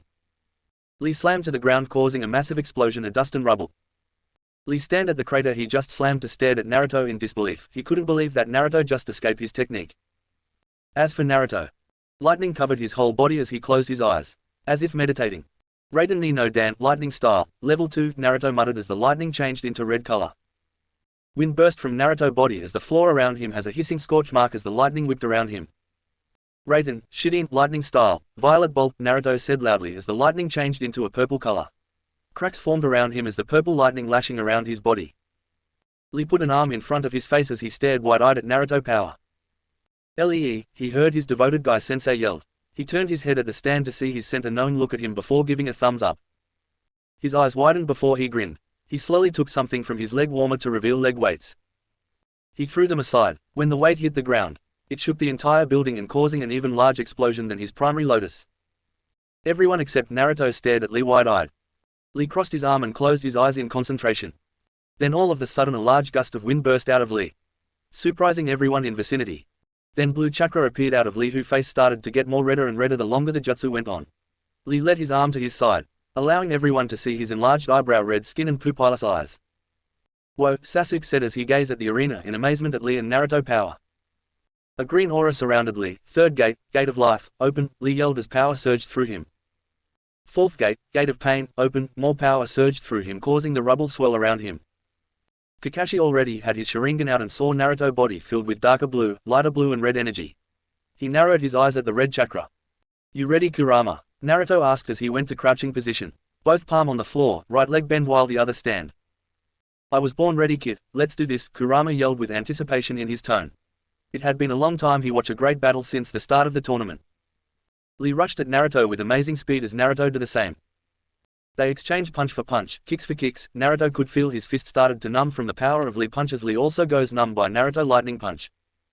Lee leaped away but before he could do that, Naruto punched his chest. The green aura around his body prevented it from having a ribs crack. He skidded a few back from Naruto who flashed through hand sign, Suden, Susoha, water style water shockwave. He make a spiraling vortex of water. The vortex then proceeds to explode from the top in the form of a wave. The wave rushed at Lee who does the same. He slammed into the wave and goes through it using the power of his speed. Naruto stared at him, impressed that he managed to go through the wave that easily filled the large arena. He flashed through hand sign, Magen, Furas Yuzutepu, demonic illusion, flash step, he stand there, waiting for Lee to make his move. Lee seeing his opponent waiting for him, rushed at him and threw a fast punch. Naruto blocked it and Lee had to close his eyes when a bright light erupted when Naruto blocked his arm. Kurenai smirked in proud at her secretive boyfriend, very smart Naruto-kun, using lightning chakra to make a genjutsu that produced a bright flash to blind your opponent, especially a taijutsu ninja, smart, brilliant even, she thought while stared at the said auburn hair boy with lust, damn and now I'm horny by just watching his fight. Lee started to get frustrated every time he get blinded and followed by a punch that numb a few of his limbs. He sent a kick to Naruto face but found his kick get through Naruto face before the said person shimmered into nothing. Genjutsu, Lee thought, panicked, he looked around him to find Naruto but didn't see him. He cried out in pain when he felt a punch on his back. His back body started to go numb and he fall face first on the water floor. He could feel his face getting shocks when Naruto lightning whipped the floor. Naruto grabbed Lee and turned him around. He unsheathed his katana and pointed at Lee's throat making many held their breath. Forfeit, you can run lest you can walk. That punch numb your spine and make him froze for 30 minutes, he said as he stared at Lee. Lee looked pensive for a moment before he gave a defeated sigh, Proctor I forfeit. Naruto released the lightning from his body as he nodded at Hayate. Hayate jumped down from the stand and raised Naruto fist in the air. Winner by forfeit, Naruto Namikaze, he declared as Naruto friends, sibling except Menma, girlfriend and family clapped and cheered for him. He nodded his head with a smile at his friend before he picked up Lee and carried him to the medic. Good fight, he muttered. Lee looked surprised by this before smiling brightly. Of course Naruto-san, let's have another battle when I recover, he asked with fire in his eyes. Naruto chuckled, yes, of course, he handed Lee to the medic before going to the stand. Line break. A beautiful woman stand in front of her leader temple, tapping her foot nervously before sighing, ah screw it. The beautiful she has rivaled and surpassed any goddesses easily. With silky and soft, short but spiky white hair that reach her shoulder blades. 2 bangs of hair covered her cheeks and right eye. A hard but soft feature to her face. Deathly gold eyes with a grey lipstick on her pouty lips. A cute small red horn on her forehead. She wore a white kimono with a red sash tied around her waist making her large breast cling to her kimono. A tanto tied to her sash. This is Shinigami, the Shinto goddess of death. She entered the temple and saw 2 women sitting on a cushion at the floor. The first woman is the most cute out all of them, with silky and shiny silver hair that reached her waist and bangs that extended over the corner of her eyes. She had a soft white eyes that shine love and power that said, cross me and you dead in the most pain you ever felt in your life. She had beautiful pale skin. She wore a pure short sleeve white kimono with lavender sash tied around her waist holding it together.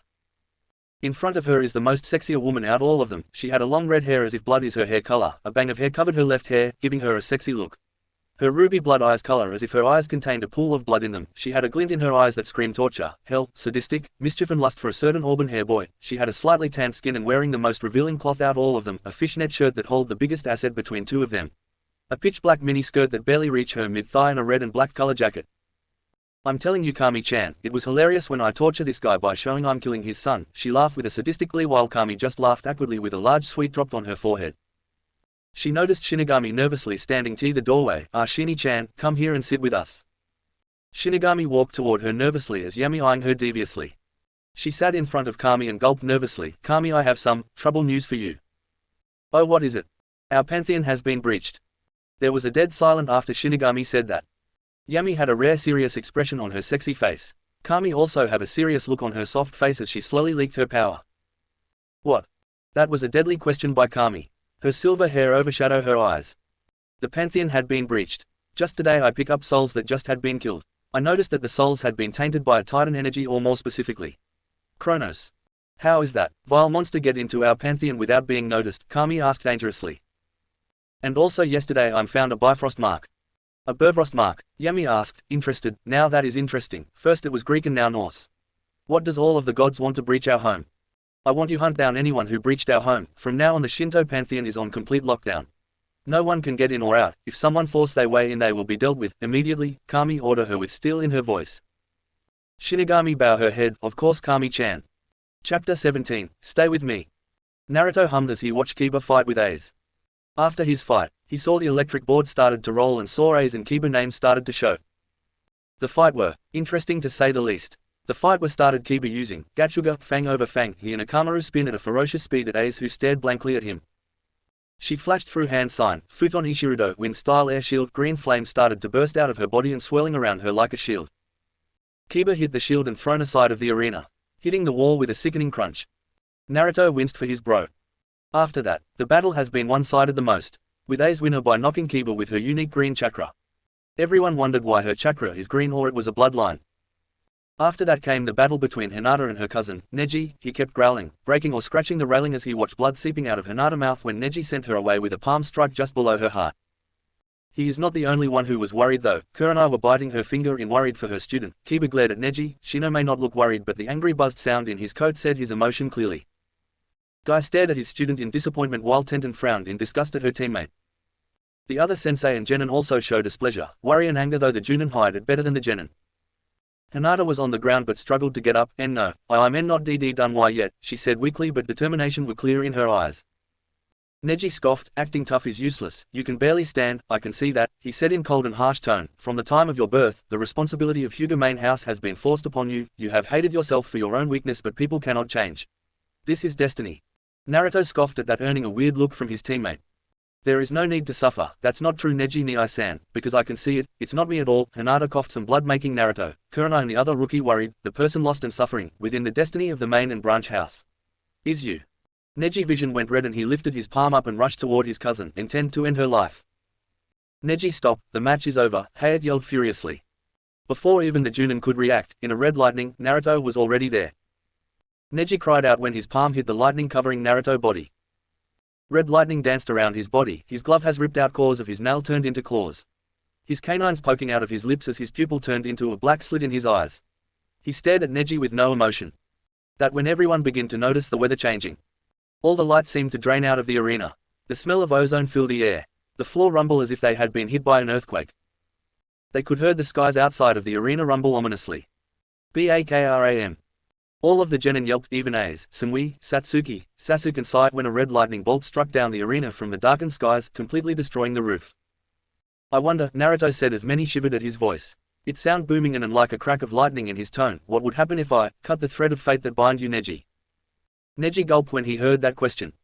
Or more like a threatened statement. Impossible, no one could escape the fate that bind us. BAKRAM. He flinched when multiple red lightning bolts struck around him dangerously close. Yeah, I call that bullshit, he scowled as he created a clone and gave Hinata to him so he could bring Hinata to the infirmary. He crouched low before disappeared in a streak of red lightning.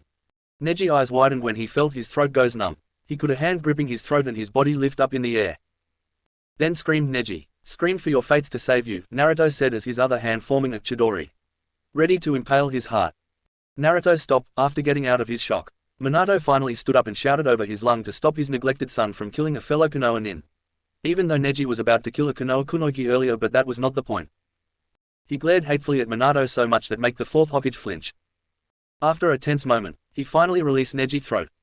Neji gasped as he take a gulp of oh so fresh air. He could feel the burn at his neck from the lightning. As for the bystander, they could see Naruto's hand mark on Neji's throat, as if he branded Neji's throat with his palm. TCH, Naruto scoffed before appeared beside Yugao in a lightning. Yugao gripped his shoulder softly as she smiled at him warmly, making him smile back. Well, with this, the preliminary trial for round 3 test is complete. The winners, please reassemble in front of me, Hayate said loudly. Once they were all assembled, the Hokage, Ibiki, Anko and Hayate all stepped forward in front of them. To all of you who has won the right to complete in the 3rd round Chunin exam, congratulations to you all, he turned to Minato, Hokage-sama, if you will. Minato nodded, congratulations for making it through the preliminaries, now we will be drawing for who you will battle in the final, which will take place 1 month from now, so please come forward and draw. After a moment of drawing, everyone stood back in line as Ibiki asked for their number. After they told their number, the Hokage nodded his head at Ibiki. Ibiki nodded as he held out the clipboard, showing the matches. Naruto Namikaze vs Neji Hyuga. Satsuki Uchiha vs Kuratsuchi. Ace Wallenstein vs Yakumo Kurama. Sai vs Shino Aburame. Shikamaru Nara vs Temari. Gaara vs match first winner. Finally the preliminaries were finished as Minato dismissed them, reminding them that they all have 1 month to train. Line break. N. It. Naruto hummed a happy tune as he walked back to his apartment, carrying a bag of food, intent to meet his girlfriend to kiss her. Weeks away from her is enough for him to miss her, thank you very much.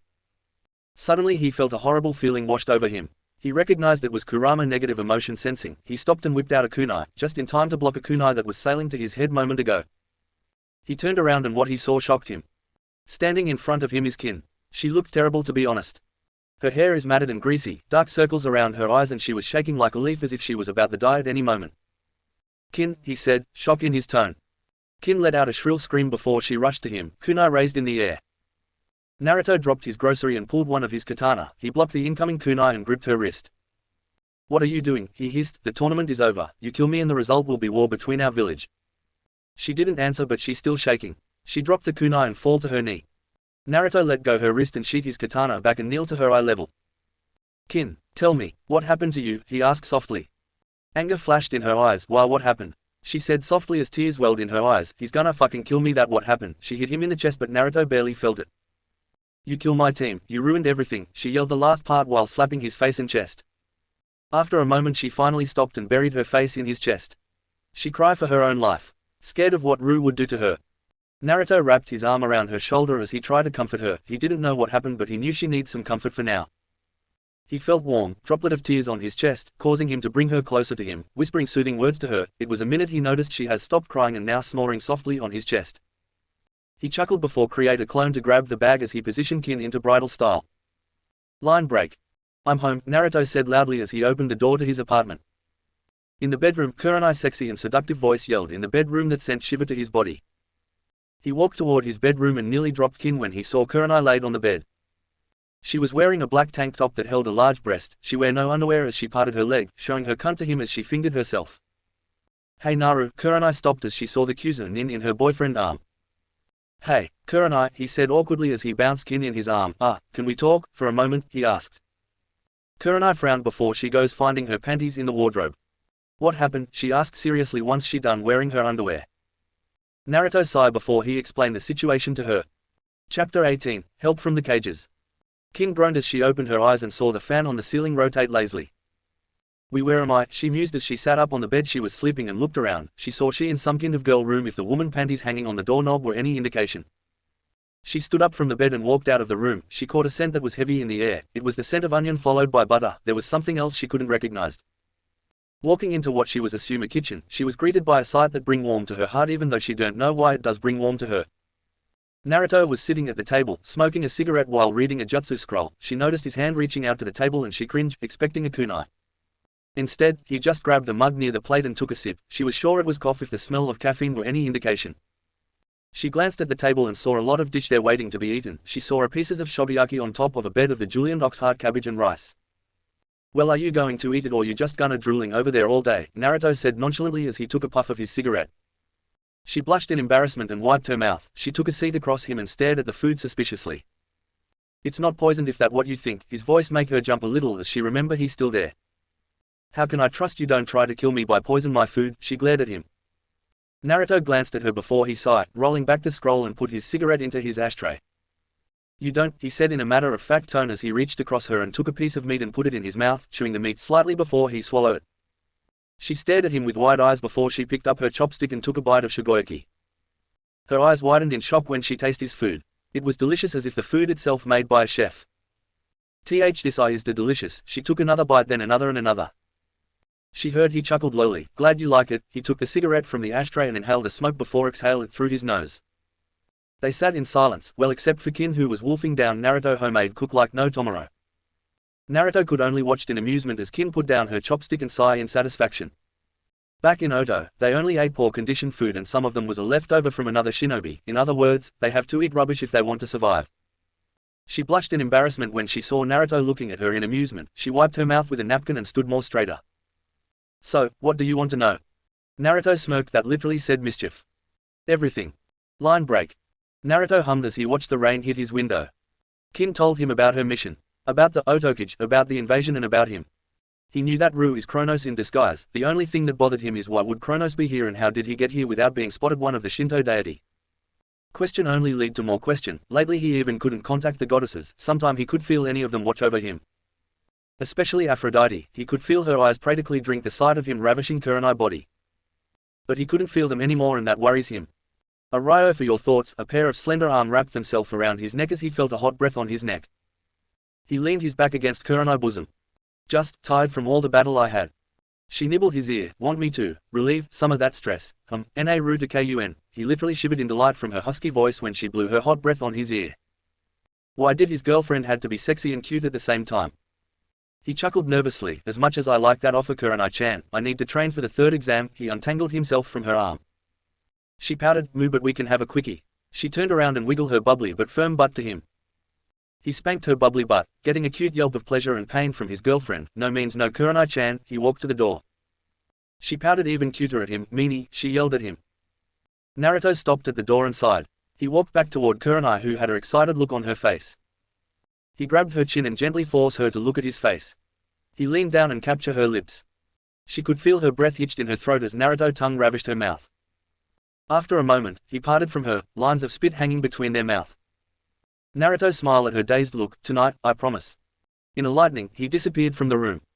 Kurenai pouted angrily. "Meanie, he even make me more horny and wet than before." Line break. He appeared at the Hokage monument. He sighed as he sat crossed-legged at Sandime Hokage head. Kronos here on Shinto faction and he had no help or guidance from any goddesses. He in deep shit right now. He couldn't help but laugh at his situation. Everywhere he goes, trouble seemed to follow him. Suddenly he heard a girly scream at the side of the Hokage monument. He glanced at the Shodime head and saw a girl falling from the edge. "Why me?" he lamented internally before he rushed forward and jumped of the Nadame Hokage head. He wrapped his arm around her waist and turned his body so his back cushioned the fall. "This gonna hurt like hell." You don't have to worry about that, Kurama chirped as angry red chakra burst out on his back. Thanks. After a moment, he hit the grassy floor and heard a echo crack, most likely the ground break under the pressure of his fall. "Aitai," the girl yelped, "that hurt." "You hurt," came the smart-ass comment. He grunt when the girl squeal and jump off his abs. He didn't know why the girl face looked like a tomato though. I'm sorry," she stuttered a bit as she straightened her dress. I was waiting FF for my SC sister there." Her stud could give Hinata a run for her money as she pointed her finger up at the Hokage monument with a blush. Naruto got a good look at her, not in perverse way of course. She has long brown hair that she keep in two big circular shaped parts on top and she wore an elegant cloth. "No, it's alright," Naruto said as he stood up and offered his hand to her. "Name's Naruto Uzumaki. What's your name, miss?" He trailed off. "Naho," she said quickly as she shook his hand shyly. She let go of his hand, blushing, but when she felt the warmth left her hand making her frown. "Is there anything wrong?" Naruto asked, seeing the frown. And no, it just before she could answer him, a feminine shout rang through the field. "Oh Naho, there you are, you make me so worried." A girl about Naruto's age came running to them. She was beautiful, Naruto couldn't deny that, with caramel-colored hair loose freely on her back, with slim figure that bring model to shame and a plump rear, bountiful rack and light yellow eyes. She wore an elegant yellow kimono with white sash tied around her waist. "Oh," she blinked once she saw him. "Who are you?" she demanded him. He blinked owlishly. Before he even can answer, the girl timidly said, "Nae-sama, Naruto here saved me falling from the Hokage monument." "What?" she screeched, making the girl flinch. "Naho, I told you to not go to the Hokage monument alone." Naho bowed her head in shame. "Forgive me, Nae-sama," she said with regret in her voice. The older girl eyes softened. "Come on, let's go." She grabbed the girl's wrist and turned away. But before she headed to the hotel they were in, she remembered Naruto was there. She turned to face him but only met with empty field. She gawked at the spot before scowling and turned away and walked toward the Konoha hotel. Naho looked at Naruto's spot once more with something akin to hero worship. Line break. In a lightning, Naruto appeared at his usual training ground, only to find a dark temple in front of him. The door of the temple opened and he unsheathed his jewel katana, just in case. He stared at the temple warily before he stepped in the hall. He walked through the hall. He saw multiple pictures of some people death. Brutally, he might add. "Colorful painting," Kurama said from his seal. He opened the double door in front of him and blushed.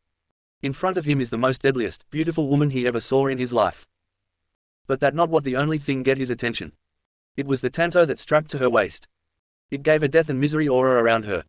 "Great, now you get the attention of the Shinigami herself." "Her, but I thought the Shinigami was a man," Naruto mentally cried at Kurama, who merely shrugged.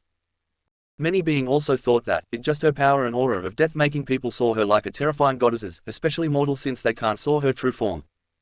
"Makes sense I guess." "Naruto Namikaze," the woman said huskily, making shivered ran down his spine. "Kami has ordered me to help training you for the Chunin exam, so be prepared." "Naruto Uzumaki," she snapped her finger making 3 souls appeared in front of Naruto. Naruto could only watch in shock in front of him. The first, second and third Hokages. Chapter 19, Cry of the Thunder. It was the day of the Chunin final exams. The stadium was packed by tourists, daimyo, villager and ninja from other nation, wanted to watch how they fellow comrade battle. There were no sit at all. Up in the cage balcony, Minato Namikaze the Hokage, the Reikage, Rasa the Kazekage, Mei the Mizukage, Onoki the Tsuchikage. All the cage sat on their respective seat as they waited for the Chunin exam to commence.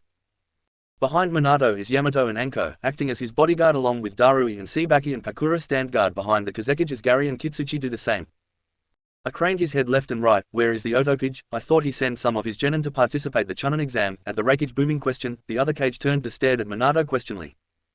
Minato nodded. "Yes, but he sent one of his messenger told me that he has an urgent business to do in his village, so he sent his assistant instead if some of his genin worthy of the Chunin rank." The other cage nodded in understanding. The Otogaku no Sato is a small village, so they understand that the Otokage had a lot of work to do. They turned their attention to the arena and waited for Genma to start the exam.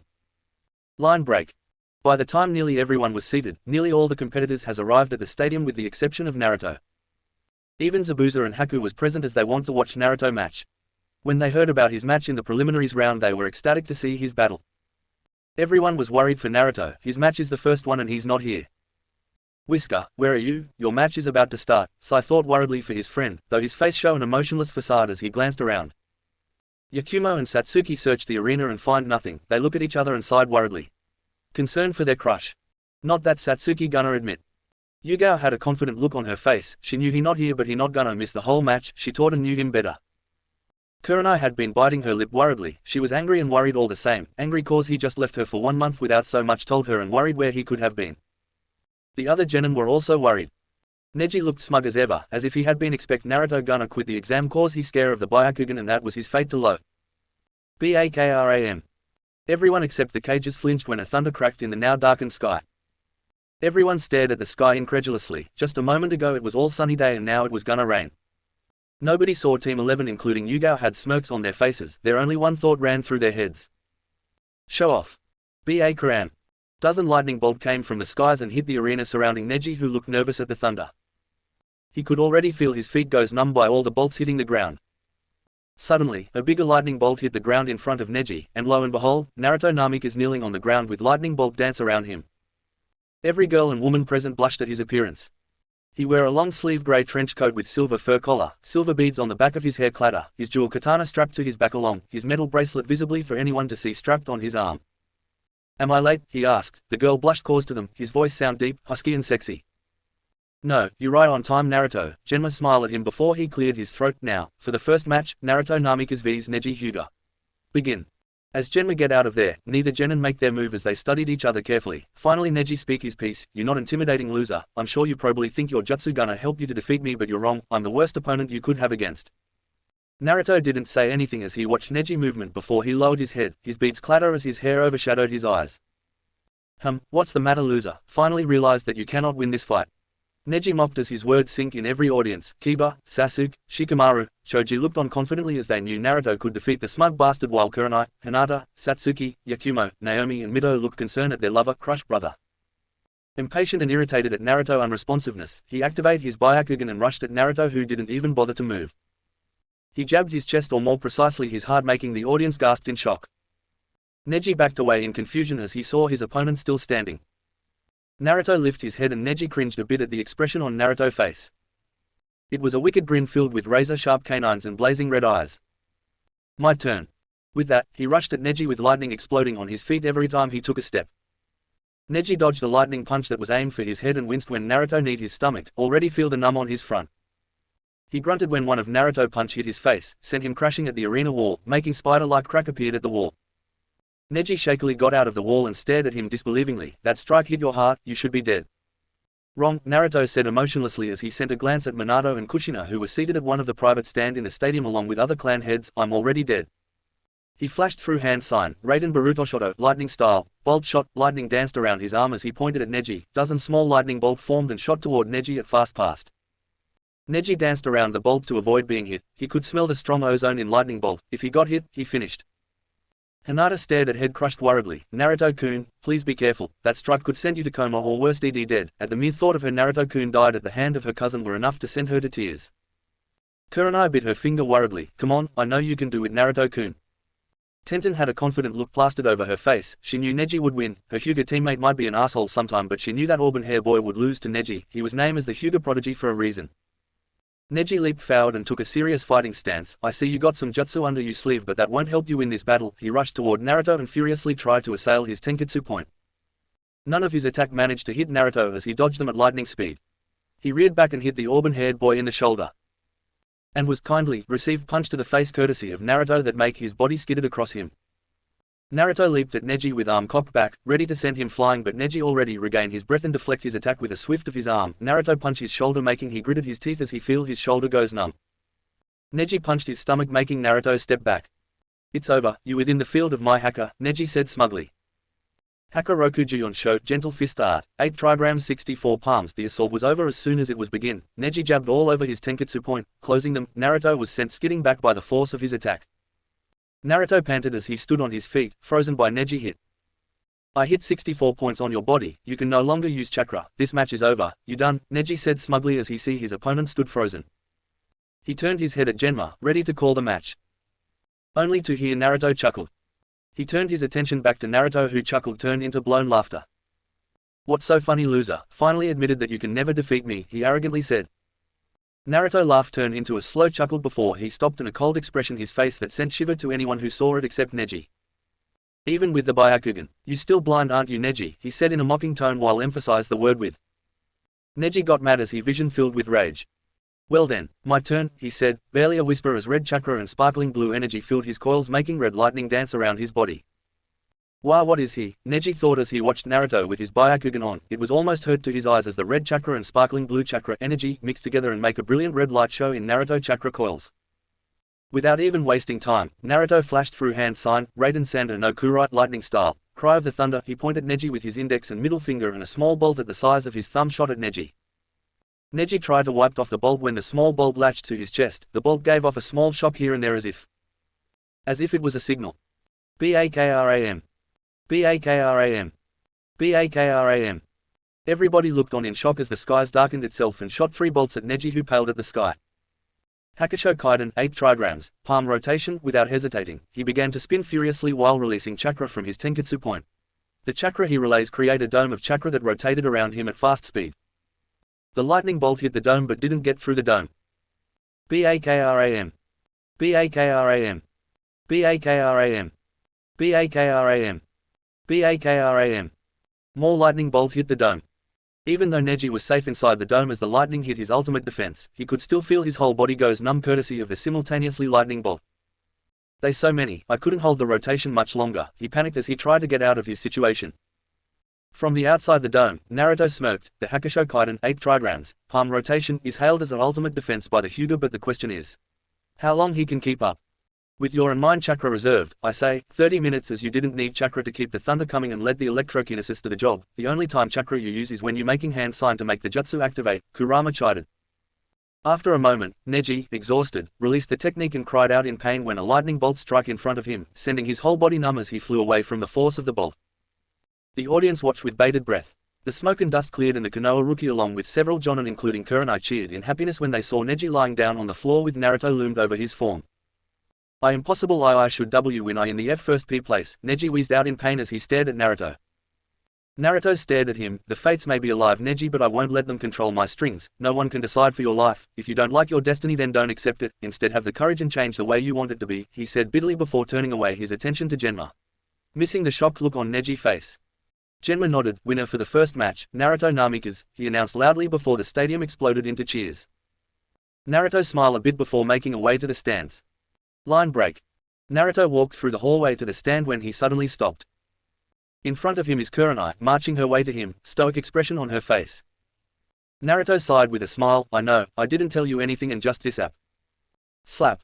Naruto widened his eyes in shock when Kurenai slapped his face, sent his head reeling with an angry burned mark on his cheek. Ouch, Kurama snickered, bastard fox. Naruto sighed as he holed his cheek. I guess I deserve th. Slap. Double ouch, Kurama rolling on the floor now, laughing his furry tummy off. You not helping. Wrong, I'm enjoying this. Bastard. Love you too. Okay, what did I do to deserve the second slap to the face, he asked, raising an eyebrow. Kurenai had an angry pout on her face as she crossed her arm under her bust. The first one cause you didn't told me where were you, and for the second one cause you making me worry sick, she angrily said as her lips set into a cute pout.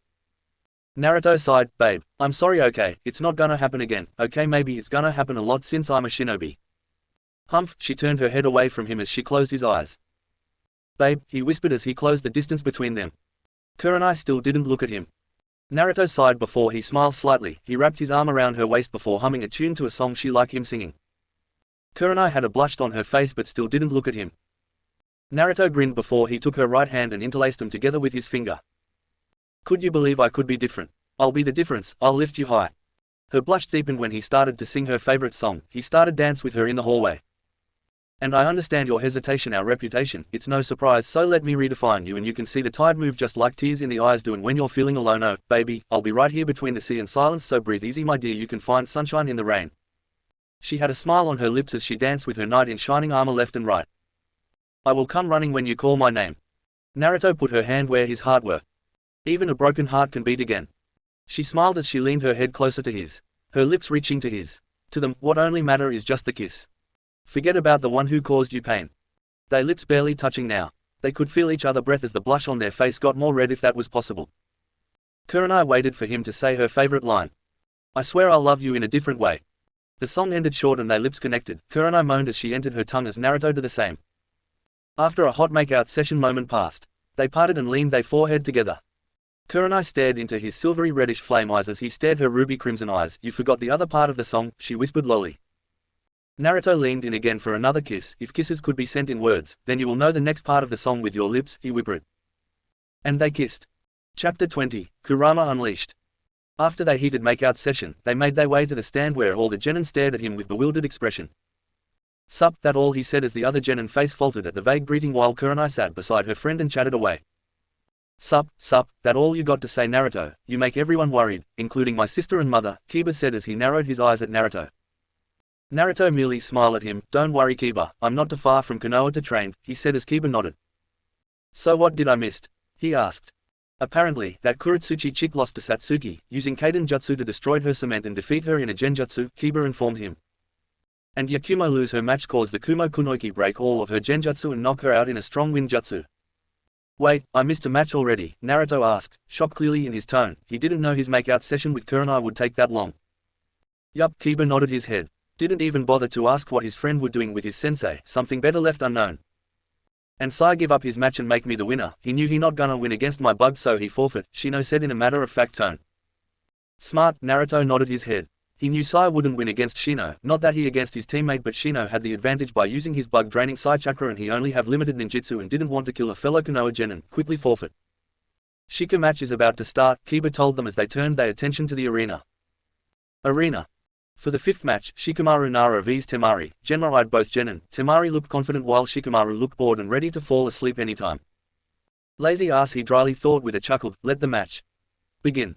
Temari, being the only one, looked eager, charged at Shikamaru. She saw his fight in the preliminaries. He is a genius no doubt, but she was confident she could defeat him. With fan in her hand, she tried to bitch slap him with the fan, but Shikamaru dodged and leaped a few feet away from her, forming a plan at fast pace in his head. Kamaritaki no Jutsu, ninja art, wind scythe jutsu, wind style, wind scythe. She freely manipulate gale to cause air currents to collide to create vacuum pockets. Shikamaru grunted as he used chakra on his feet so he wasn't blown away by the wind. The fight continued with Temari throwing her wind attacks at Shikamaru, who ran around the arena all the while dodging and throwing paper bomb at Temari. Lucky for her, none of the bomb hit her. Frustrated, Futon, Kakimi, wind style, casting net using her giant folding fan, she launches sharp wind currents in the form of a net to slice Shikamaru apart. Shikamaru, seeing the net, widened his eyes before he flashed through hand sign, Doten, Tayu Doruheiki, earth-style multi-mud wall. He manipulate pre-existing earth to form a dozen of walls as a form of defense. The wind net hit the wall, but it only does a crack. Temari rushed at Shikamaru again, intent to finish him, but suddenly she couldn't move. She take a look at her feet and gasped. Multiple shadow bind her leg came from the shadow of the wall. Kijime no Jutsu, shadow paralysis jutsu, complete, Shikamaru said, smirking a bit. Temari thought the match was over and she lost, but she was surprised when Shikamaru loudly announced that he forfeit the match. It's troublesome to continue. I am very low on chakra and I just wanted to get promotion, he drawled with a yawn. She didn't like how she win the match, but she take what she can. Her pride as a kunoiki had taken a bite off, cause she win not by her skill but her opponent forfeit. Even though the end was quite shocking, the audience couldn't help but cheer at the amazing fight. Now let us continue the next match. Naruto, Namikaze and Gaara, please step into arena, Genma said loudly. Naruto used lightning shunshin while Gaara used the sand shunshin to appear in the arena. Now for the sixth and last match, he took a glance at the genin and saw Gaara had a look of pure malice and bloodthirsty grin on his face while Naruto had stoic expression on his face. Gaara grinned, mother has been awaiting for your blood. Naruto smirked, let's not keep her waiting, shall we? Begin. As soon as Genma said, begin, the sand from Gaara gourd opened and the sand formed into a sand spikes. The spikes shot at Naruto, who dodging him around and trying to find Gaara weakness. Narrowing his eyes, lightning danced around his body and he sped off to Gaara and buried his fist in his stomach, making the red head flew away from him. Before Gaara could crash to the wall, the sand behind him formed into a wall and cushioned his back. The sand lunged at Naruto, who flashed through hand sign, Suden, Suijinchu, water-style water pillar. He expelled water from his mouth in a dense, curved torrent, near instantaneously creating a circular barricade. When the water pillar hit the sand, it became all muddy and much more weaker. Gaara grunted in annoyance as he tried to condense his sand back, but it was still muddy and couldn't shape a form of any kind of attack. It kept crumbling to the ground. He snarled in frustration before he used more sand from his gourd and formed it into a spear.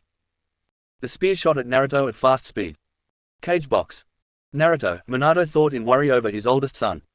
After the preliminaries round, he tried to find his son everywhere to ask him if he want Minato to train him for the Chunin exam.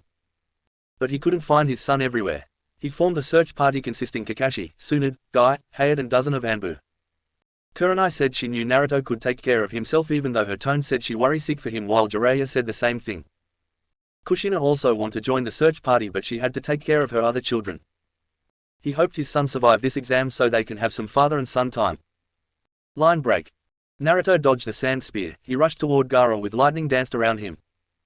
Gaara sent a torrent of sand at him. A moment later, Naruto jumped through the sand wave. The lightning around him changed the sand into glass, making a badass visage to him like a man jumped through a closed window. He flashed through hand sign, futon, Atsugai, wind-style pressure damage. He takes a deep breath. Creating a tornado-like mass is compressed until it has a very high density before he released it at Gaara. The wind tornado blast away the sand. Gaara struggled to stay on his feet cause of the wind. He had to use Shukaku chakra to stand still or else he being blown away. He snarled before unleashing a torrent of sand from his gourd. The wave rushed at Naruto, who widened his eyes at the attack. He tried to jump away but he couldn't move for some reason. He glanced at his feet and widened his eyes when he saw some of the sand in his sandal hold him. The wave hit him and he grunted when he felt the sand around him tightened and intend to crush his body to dust. Squawk.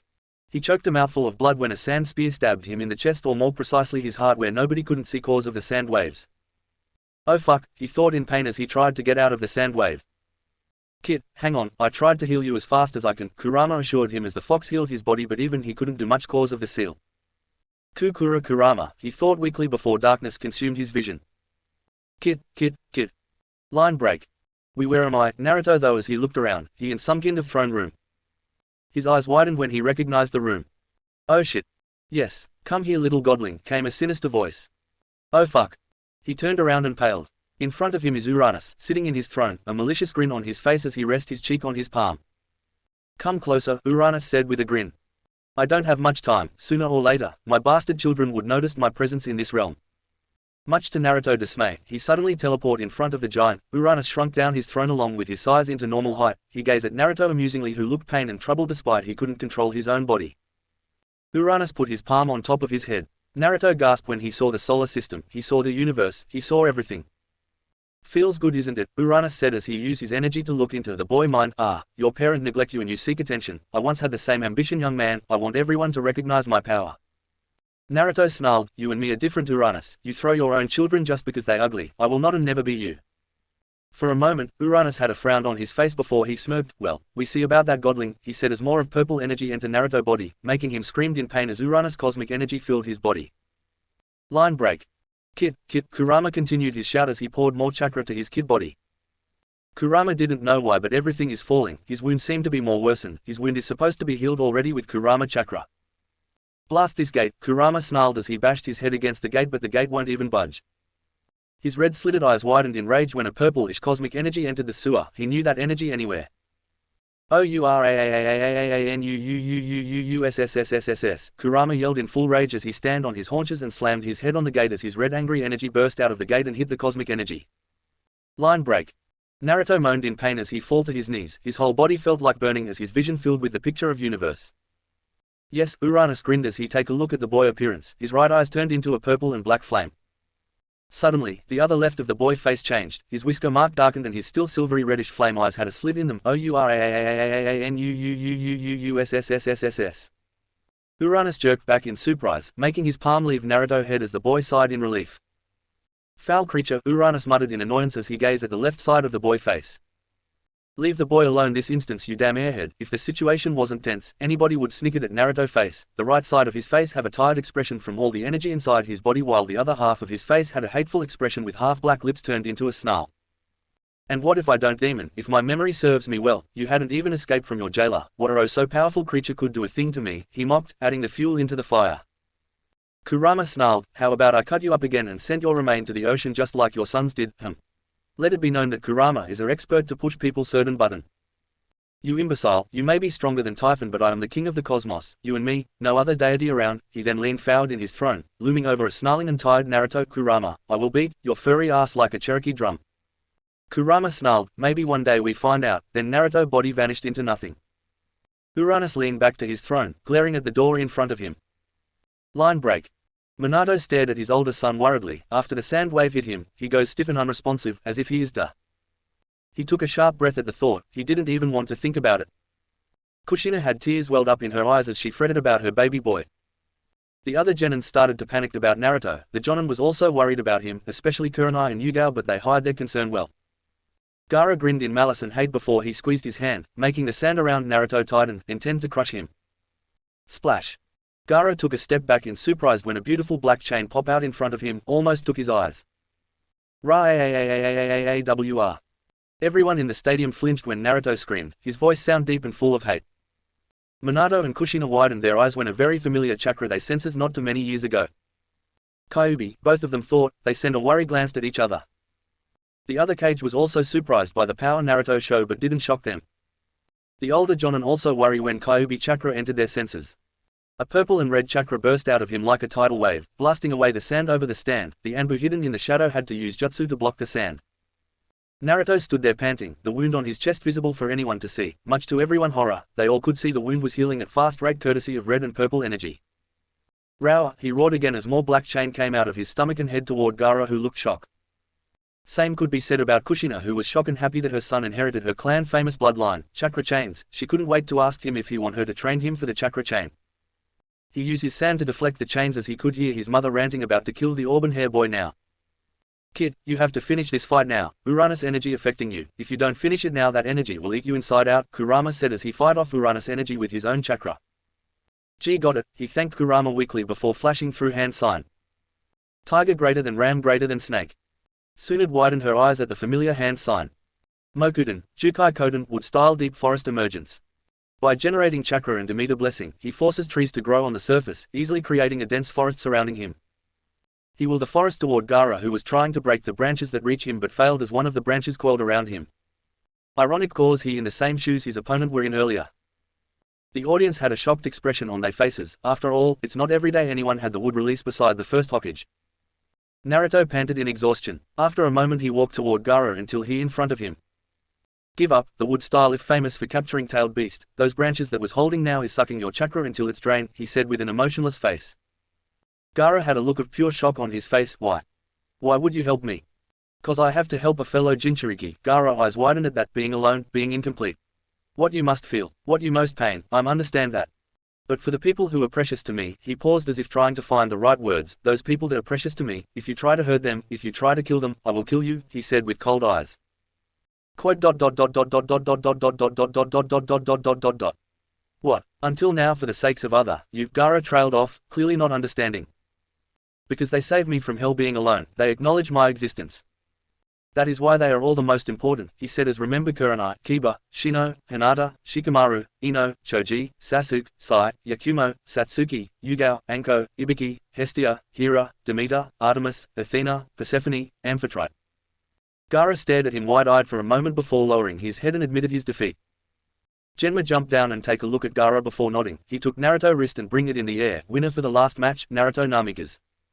First it was only silence before the stadium exploded into cheers and congratulations shout. Naruto smiled before the darkness consumed him. Chapter 21, the winner of the match. Naruto groaned once his eyes blinded by the light. Kid. Kurama. Welcome back, kid. Kurama gave a genuine smile before he grinned, and congratulations for winning your fights. His eyes widened. I win. The memory of his fight with Gaara came back rushing to him. Before even Kurama could reply, the door to his room opened and came Naomi. She looked worse, her eyes red and puffy, the dried tears on her cheek, her hair messy, and she sniffed with her snobby nose. Followed behind her is Shizune. She had Tonton clutched to her arm as she had a worried expression plastered over her face. Naomi's eyes widened when she saw her beloved Onii-chan awake. She had been wanted to talk with him for a while now, but when she tried to find him, he always gone missing, as if he already knew she was looking for him and hide away. The mere thought broke her heart a bit, but she convinced herself that she can worm her way to her brother's heart. Oniichaaan. She launched herself at the unexpected Naruto, who was shocked she was visiting him. She wrapped her arm around his neck and buried her face at the crook of his neck. She was sobbing loudly while weakly punching his chest, muttering, "Why do you always run away from me? Or, I was worried sick when you fought that Suna jerk. I love you, damn it, please don't leave me." On the other side, Shizune had the biggest, happiest smile on her face as she watched Naomi fretted about her beloved brother. She was happy that Naruto make it out. She don't want to know what will happen to Tsunade-sama if her neglected godson got killed after they tried to spend more time with each other. After a moment, Naruto finally had enough and unlatched himself from Naomi, who whined and said he need to rest. He sat on the bed and glanced at Shizune. How long I was out, Shizune? An hour, Naruto-kun. I suggest you get rest and not distress your muscle much. Since some of them are broken bones, but your tenant, pretty much heal anything, but be careful just to be safe, she warned with stern look on her face. Naruto chuckled. Sure do, Shizune. He picked up his sword lying on the table across the room and strapped it to his back. Oh, and Naruto-kun. He looked over his shoulder. Make sure you go see Tsunade-sama. She had been restless when she saw you using Mokuden. He nodded before he walked out of the room, followed shortly behind by Naomi, who looked like a broken puppy, trotting behind him anywhere. Shizune shook his head. Trouble always follow him, or the said person find the trouble himself. Oh Naruto-kun, she mused fondly before resuming her work. Line break. Naomi bit her lower lip as she followed him through the hallway. She wanted to talk with him, but words died in her throat every time she opened her mouth. Oh Oni-chan, she stuttered out as Naruto turned to her with cold eyes, making her shiver in fear. What? He asked impatiently. He need to see what Tsunade want before went to cuddling with Kurenai. Kaka-chan is making ramen for dinner. I wonder if yo. No. She visibly deflated. She gave him a trembled, weak smile. Oh okay Oni-chan. Oh and before I forget, today is the day of Konoha festivals. Do you want to come with me? She asked shyly. He stopped once he heard the question. Konoha or any small village across the land of fire love festivals. It doesn't matter why they do the festivals. It just they like to do it. No, I'm busy for the night. In his head, he already make plans for the night with Kurenai. Oh okay then. She stared at the ground as if the said ground intrigued her before she turned away swiftly and running away. Naruto stared at her retreating back. He sighed, troublesome. Line break. Naruto sighed tiredly as he walked back to his apartment. After a long interrogation from Tsunade, Kushina and Minato, they finally let go of him, with the latter reluctantly do so. He explained to them that he get the Mokuten would style release when he got another attack from the villager. They flinched when they heard this. Minato and Kushina asked him who was dared to attack their son, which he replied back he dealt with them himself soon enough. He said that it is possible for him to have the Mokuten as the Uzumaki, a distant blood relative to the Senju. They accept his theory and asked him for his blood samples. He refused, saying that his blood and DNA could get into the wrong hands. Understanding his reason, they let him drop the matter. After the Mokuten issue is settled, Kushina hopefully asked him if he interested to learn about his second bloodline, Kongo Fuser adamantine sealing chains.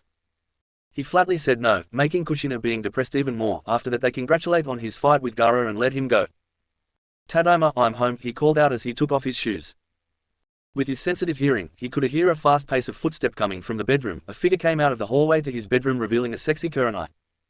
She was wearing a red wife beater that struggled to contain her large breast. She wearing a short pant that barely went to her knees, showing off her leg.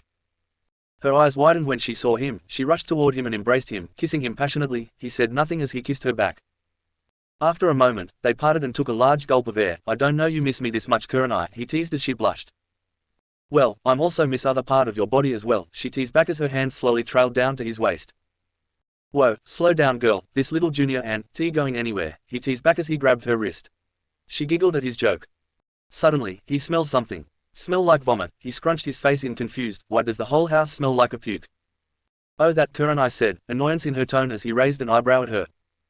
Anko apparently thought it would be funny if she changed my favorite red wine with guy protein drink, she said with a shudder as she remembered the taste of the drink. It was horrible. He smirked as he crossed his arm, amused glint in his eyes as he gazed at Kurenai.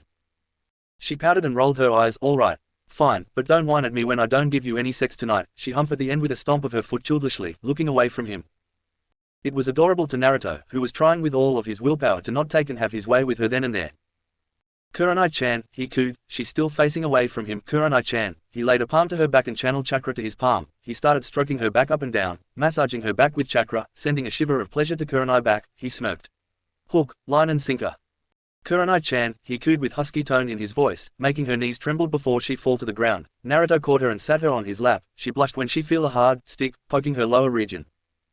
He grabbed her chin and gently forced her to look at him, still stroking her back. He leaned toward her face. She thought he was gonna kiss her again. But she was wrong when Naruto bypassed her lips and nuzzled her neck.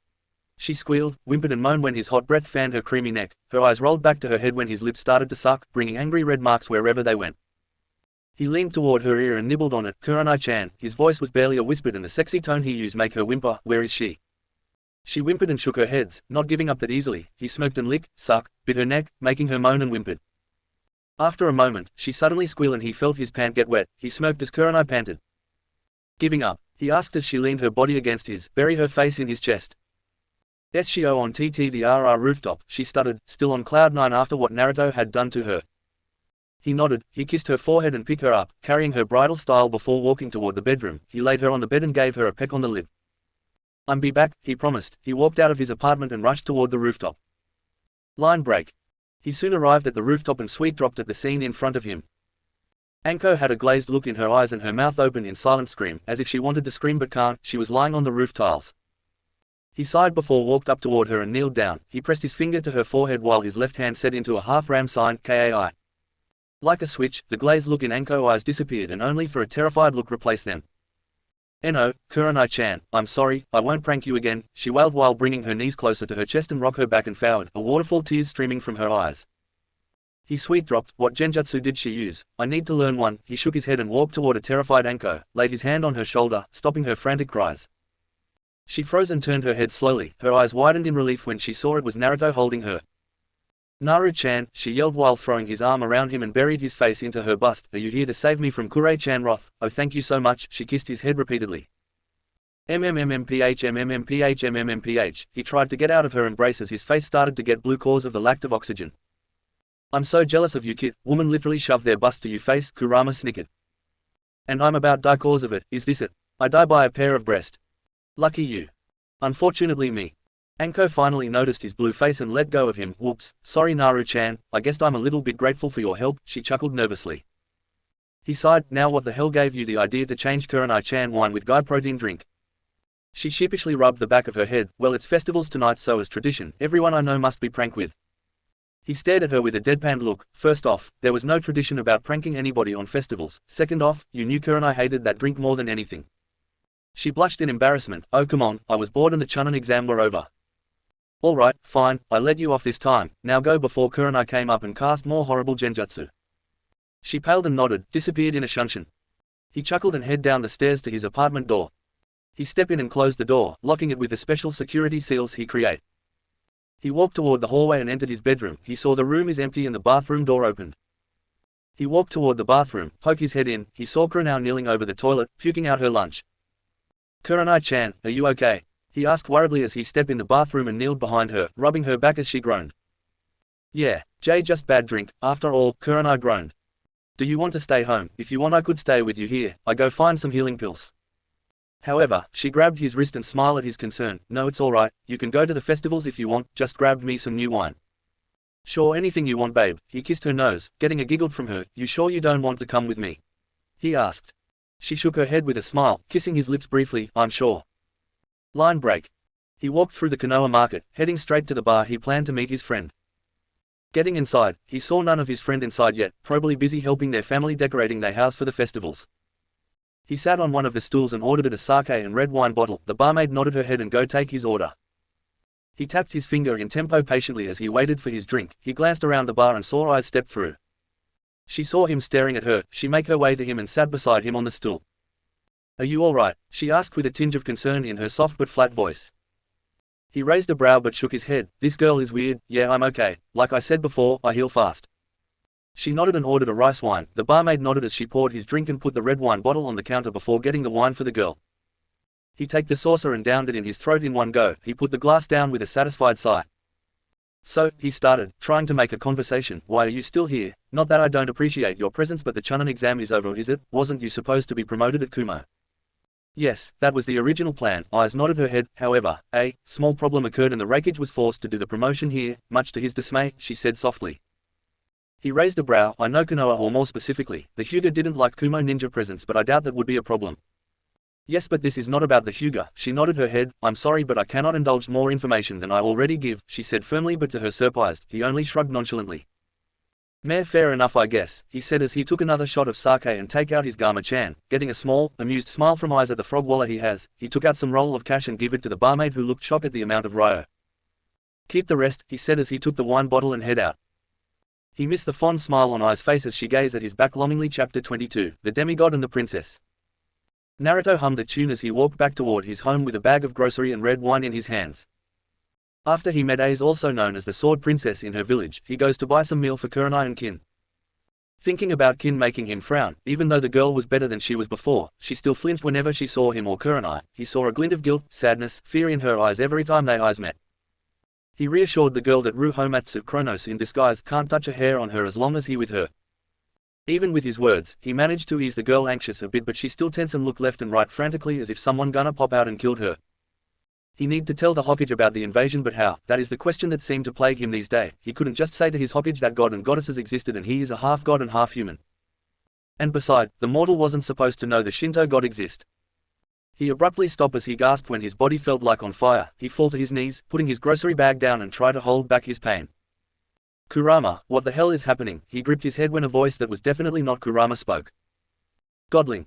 Rurg, it's Uranus energy kit. He was using his energy to wipe your memory and make your ichor more thick than it already has. It make you sick cause his energy try to merge with your chakra. A bad combination, simply put, it like oil and water, but in your case, it's eating inside out while the chakra is water and his energy is oil and was battling each other for dominance. I've tried to heal you the best as I could, but this damn seal, Kurama grunted in annoyance before snarling and bashing his head against the gate, making the whole mindscape shake. Naruto nodded as he pushed more chakra inside his body, fighting off Uranus energy that was eating his body. After a moment, the pain flew away and he grunted before standing up, sweat dripping from his forehead. How long this will keep going, he grunted. He picked up his grocery bag as he limped toward his home. With the seal in the way, I must say, 3 months at least, just after I purge the energy out of your coils, Kurama grunted as he kept healing his body. He thanked Kurama and headed to his home, only to be stopped by a group of dozen Anbu. What is it? He demanded impatiently. He had enough shit for today, thank you very much. The only thing that could brighten his day is just cuddled with Kurenai, and the only thing that stopped him is the ANBU. Naruto Namikas, drop whatever you were doing now and head to Hokage-sama immediately. Hokage-sama, summon your presence. One of Anbu, Mouse Mask, spoke in feminine and firm tone. He sighed. Fine. He created a shadow clone and told the clone to bring the grocery back to apartment and satisfied Kurenai while he's gone. A few female Anbu, including the Mouse Mask, blushed behind their mask when they heard, satisfied, Kurenai part while the male sent him a silent thumbs up. He disappeared in a shunshin as the original also disappeared in a lightning shunshin. Line break. He appeared in a lightning in front of Minato, who looked startled for a moment before he schooled his feature.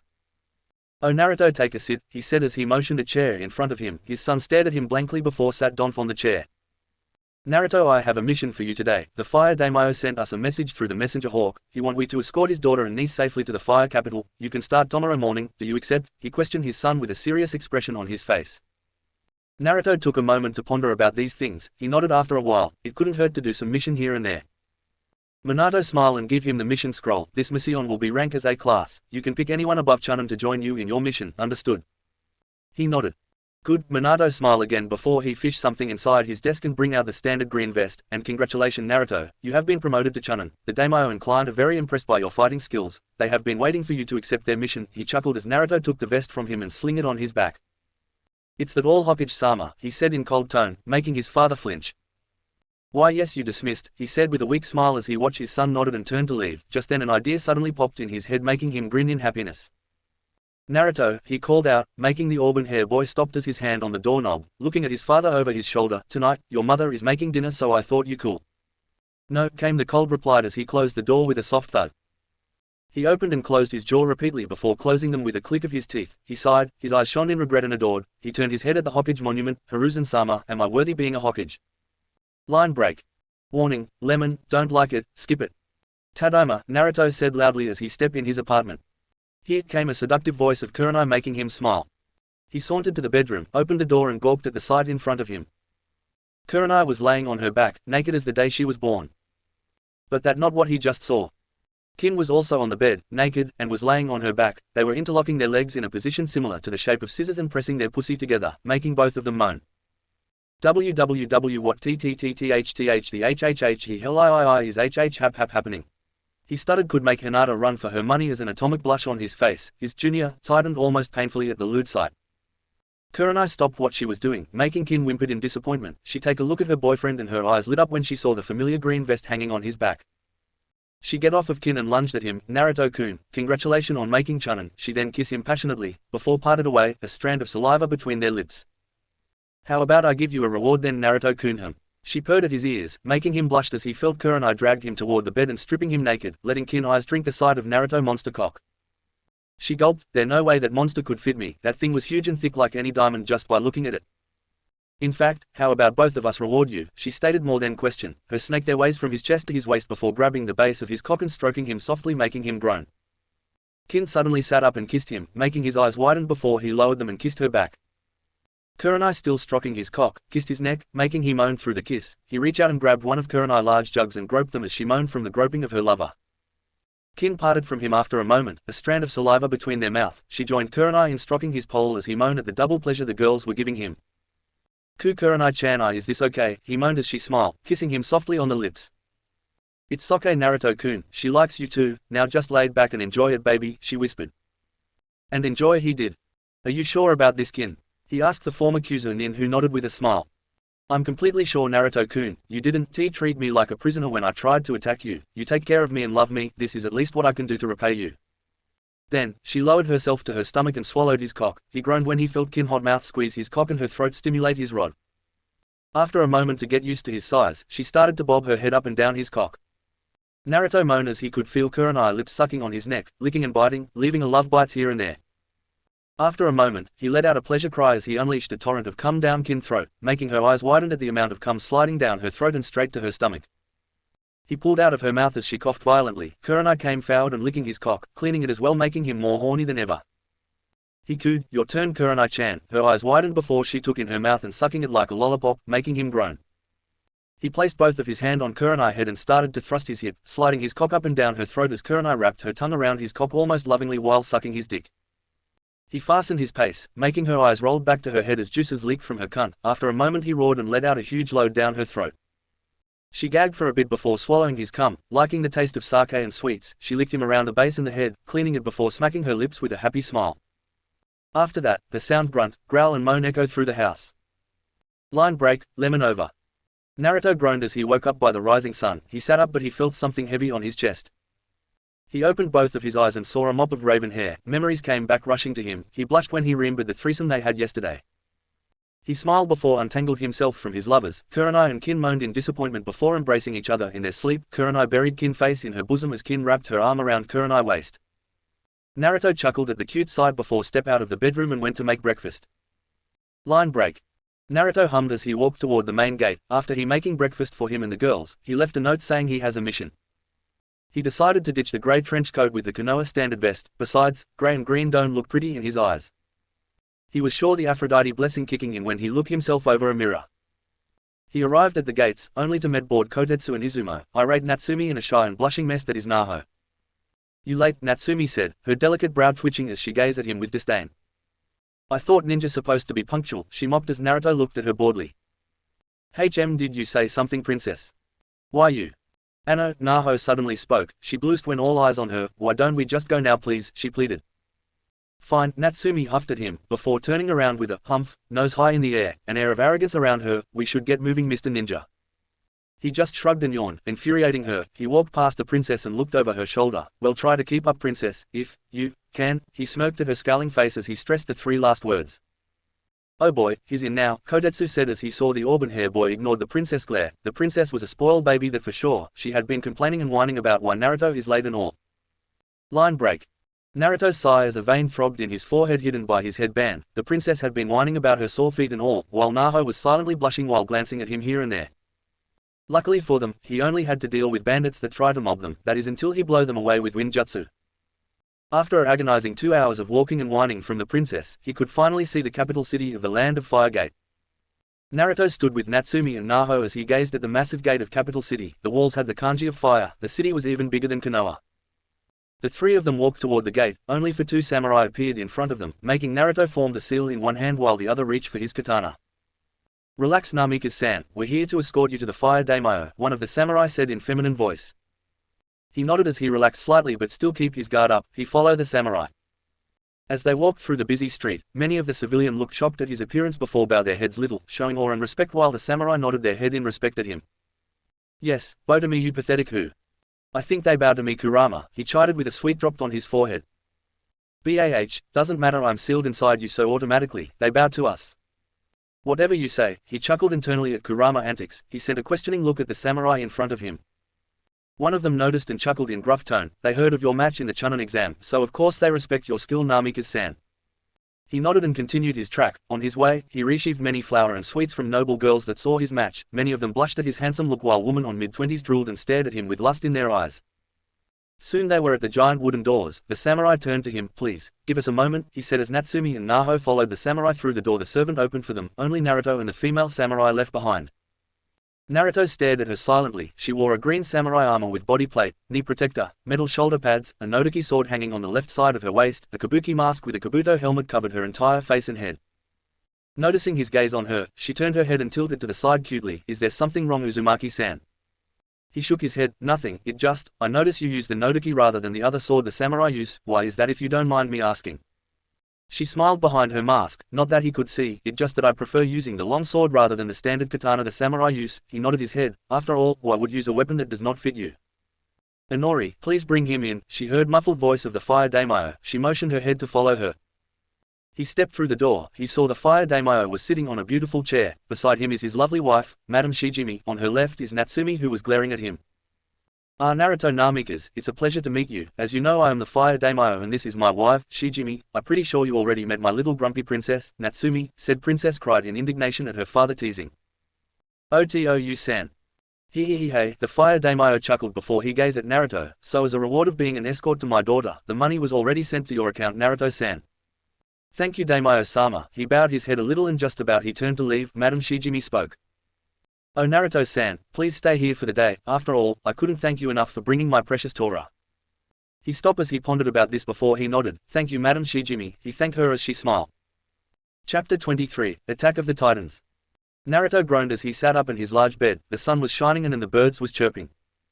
He stood up and walked toward his bedroom. He stepped in and washed his face. He took a look at his mirror before took a step back in shock. In front of him is Uranus. He had a mad grin on his face and his eyes glowed. Godling. He casually greeted the auburn-haired boy, who snarled, What do you want, Uranus? Oh nothing much. He glanced at his nails nonchalantly. Just that I want to make an offer with you. Save it. Whatever you had to offer I have no interest in it. He punched the mirror, making it crack and fall off. He walked out of the bedroom and get his gear and get out of the room, heading toward the cafeteria. What was that all about, Kurama? Kid, that is the taste of Uranus energy. He basically want to brainwash you using his energy and make you his servant. Bastard didn't even realize that I was sealed inside of you. Kurama scowled at the reminder of the primordial. That little piece of shit couldn't even hold a candle in his presence. If he could just break the damn seal. Can you make it gone, Kurama? I can, but with the seal on the way, it will take time to erase Uranus out of your mind and soul. And I just know where to get the key. He walked through the door of the cafeteria and immediately went to the ramen stalls. He ordered 3 miso ramen and took a seat on the booth at the far of the cafeteria. He couldn't contact the goddesses. Kronos is here and Uranus energy affecting him. He knew things just got bad goes to worse. He snapped out of his thought when a tall woman sat across him. She wore a olive hooded cloak that hid her body and head. Only her face is visible. She has white skin like the snow, a silver hair and purple eyes that seemed to glow a bit. She had a lustful smirk on her face. Can I help you? He asked calmly while his body went tense. He didn't doubt the capital high security, but even the most heavily guarded place can be infiltrated easily. Plus he could feel the power rolling off the woman like an ocean waves. He know he in trouble if he fought the woman. Yes, you can, Naruto-san, the woman purred seductively, making him more tense as he finger twitched toward the kunai pouch. He didn't even give her his name and yet she already know him. How did you know my name? He narrowed his eyes. Oh that, why everyone at this point already know you, Naruto-san. After all, your fight attract a lot of clint from all of the elemental nation, she purred while leaning forward, trying to make him break under her power, but much to her surprise, he blocked all of her power that she slowly released and countered it with his own. She gave an predatory grin. Interesting. Enough with the genjutsu lady. I know you trying to paralysis me the moment you sit in front of me. Now tell me, why do you approach me or I will make you regret coming to me and try to attack me in the first place, he threatened lowly, his voice barely a whisper as he stared at the woman. The woman smirked. My name is Freya Naruto-kun and I have a quest for you. He raised an eyebrow. You know that you are not my goddess. I cannot take your quest without my goddess's permission. She smirked at him. I know, but you can't feel them anymore, can you? His eyes widened. It's not that hard to guess, Naruto-kun, and beside, the Shinto had a complete lockdown within this pantheon. Before he could even reply, the cafeteria suddenly shook, dust falling from the ceiling. We will meet again, Naruto-kun, she said, smiling at him before disappeared in a purple smoke. Inori pushed through the door and rushed to him frantically. Naruto-san, we need your help. The capital had been attacked, an unknown shinobi. Naruto nodded and rushed out of the cafeteria. Inori followed closely behind. Line break. The fire capital were in chaos would be an understatement. Smoke lingered in the air and some of the building were destroyed. What do they look like, Inori? Naruto said as he pushed through the crowd that was running around frantically. One of them has a flaming broadsword, the other one had a spear. Arriving at the scene, Naruto saw a two-man killing the dozen of samurais. One of them had a golden hair that looked like on fire. He wore a short-sleeve orange shirt under a black sleeveless vest, and with pants and sandals. He swung his flaming broadsword around, splitting the samurai around him in two. The other one is a tall, muscular man. He had a silver hair that reached his shoulder blades along with silver eyes that glowed dangerously. He wore a long-sleeved black shirt under a black vest. He thrust his spear forward, grinning maliciously as the samurai in front of him dropped dead. This is horrible, he heard Inori said fearfully behind him. He turned around and saw she was crying due to watch comrade she has known and befriended for years dead, gutted as if they was a small fish. Inori, I gonna need you to back down from this fight, understand, he said. The command in his voice made her stop as she opened and closed her mouth for a minute before she nodded reluctantly. He rushed toward the duo and unsheathed his katana, blocking a strike that gonna take one of the samurai life. He kicked the silver hair one in the stomach, making the man flew away. "Thank you, Namikaze-sama." The samurai nodded his head gratefully at him. "No need to thank me, the fight is not over yet. Now go, save the civilian and protect him no matter what," he ordered the samurai as the said man nodded his head and ran out of the battlefield to help the civilians. Sensing an energy heading to his way, he turned his attention to his enemy, only to get a fireball to his face. "Naruto," Inori shouted as she watched in horror at Naruto, who was taking the fireball directly. But her worries turned into relief when she saw him kneeling on the ground. Some of the skin had burned but was healing at fast rate. "Damn, that actually hurt. Kurama, what the hell is happening?" he thought as his skin started to reform into a new one. "Kit, that fireball you just took has the divine energy, Kit," Kurama said carefully, wary of the shinobi his kit facing. His eyes widened in shock when he heard that. Hestia blessing was supposed to protect him from any god or goddess's fire. How is that fireball managed to who? "I see you finally realized." He raised his head to see that the golden hair man smirking at him, broadsword on his shoulder. "Who are you?" he snarled as he stood up, bringing out his other katana as his other one has melt cause of the flame. The man smiled cruelly. "Try to figure that out, son of the goddesses. After all, you didn't forget about your great uncle, do you?" His flaming gold eyes had amusement in them. He narrowed his eyes. "Hyperion," he spat out, putting as much venom in his name. The man now dubbed Hyperion grinned. "That right, my great nephew." He lifted the broadsword off his shoulder, making him tense as Hyperion let the sword down with a loud thud. The ground cracked as the sword hit the earth. "What do you want?" He glared at the Titan. He raised his katana in front of him as his mind going fast about his situation. "Shit, Kurama, what should I do?" he thought as he watched the Titan carefully. "Retreat, Kit. I cannot help you much with the seal in the way. You can't win against two Titan, Naruto. You had a chance against one but two is just too much," Kurama advised him. He watched the Titan before he grabbed Inori and Shunshin out of there. The Titan next words make him more tense than ever. "You can run but you can't hide, little godling." Line break. He appeared out of the fire capital with Inori in his arms. He dropped Inori to her feet. She stared at him. "Why did we run, Naruto-san?" she asked curiously. He shook his head. "I know those two, Inori-chan. We can't fight them alone, we need backup." She nodded. "I know a place that Daimyo-sama built as a safe house. It's a small village not too far from here." He nodded. "Lead the way then, Inori-chan." She blushed at the suffix in her name but hid behind her mask. They rushed toward the village. The village was only for tourists only. It did have the police force. Inori walked toward a compound that big enough to fit hundreds of people. She knocked in a tune. The door opened, revealing the samurai that was saved from the massacre survived. "Namikaze-san, Inori-san," the samurai said in relief before he dropped dead from a spear thrust into his chest. He grabbed Inori and leaped away from the door. Just as the silver hair man came out of the door, spear slick with blood. "Iapetus," Naruto muttered in annoyance. The man lunged forward with the spear in hand, intent to kill him. He dropped Inori and rushed toward the Titan of mortal life. He blocked the spear that was heading toward his head with his katana, but the force of the attack was strong enough that sent him skidding away from the Titan. Iapetus rushed forward and swung his spear in horizontal line, making him cry out in pain as blood gushed out from the wound on his chest. Iapetus kicked him on the wound, making him flew away from the Titan and destroy a house behind him with a loud boom.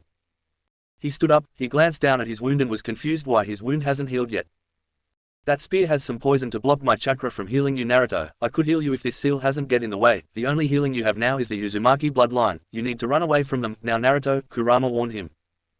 "I know." His thought was cut off when he saw a huge fireball. "Naruto," Inori cried out in shock when the fireball hit the house and burned the house from inside out. I guess that the mortal didn't even put up a challenge." Hyperion laughed with a sneer as he stand beside his brother. "You bastard," Inori cried out in rage as she flashed through hand sign, Doden, Ganshuso, Earth-style stone column spears. She created a few rock pillars that protrude from the ground to skew the target. Hyperion and Iapetus destroyed the stone spears easily. She rushed tower them and bring out her Nodaki, thrust her long sword forward. Hyperion deflect the sword with his own. Iapetus swing his spear. She dodged it but the spear hit her in the shoulder.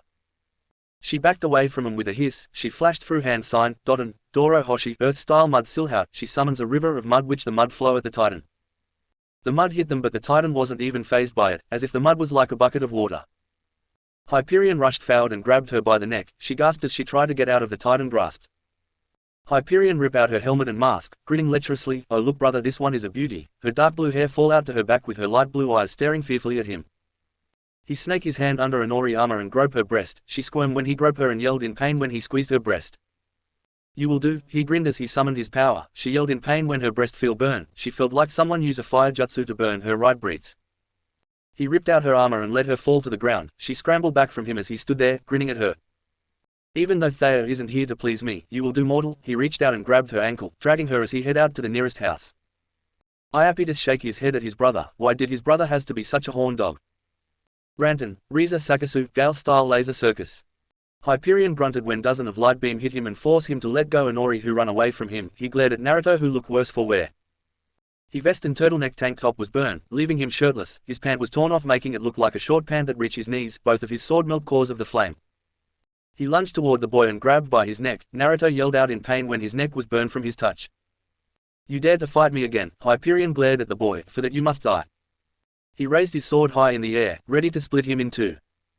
Suddenly, a fish came out of the ground and punched him in the face, throwing him away from Naruto who fell to his knees cause of the pain. Hyperion stood up with a glare on his face. Iapetus came beside him as he stared boredly at his opponent. Kakazu, why the hell did you do that? I was going to sacrifice him to Jashin-sama. This came from the man with silver hair and purple eyes. He wore a black cloak with red cloud on them. Shut up, Hidden, snapped the man beside him, wearing the same cloak his partner wear. He had green eyes with some sort of tan cloth covering his head and a triangle piece of fabric on the front. Naruto knew those two and he only has two things to say. Oh shit. Chapter 24, The Akatsuki. Chaos. That was the only thought of Inori as she stand far away from the battle that was destroying the village in the moment. After the Akatsuki arrived and making things more tense than ever, Hidden taunt the Titan that he gonna sacrifice them to Jashin-sama. Enough said. After Hidden said that, the Titan could only see red in their eyes. It was bad enough they lose to their nephew and niece in the first Titanomachy, and now this mortal dared to insult them. Incredulous. After that they fought for hours, with Kakazu was forced to use his 5 heart cores. He didn't expect his opponent to be strong. The land was scarred due to Kakazu and Hyperion. Both of them used too much fire jutsu and pyrokinesis. It burned the land to ash. The once the beautiful village was nothing more than a ruins now.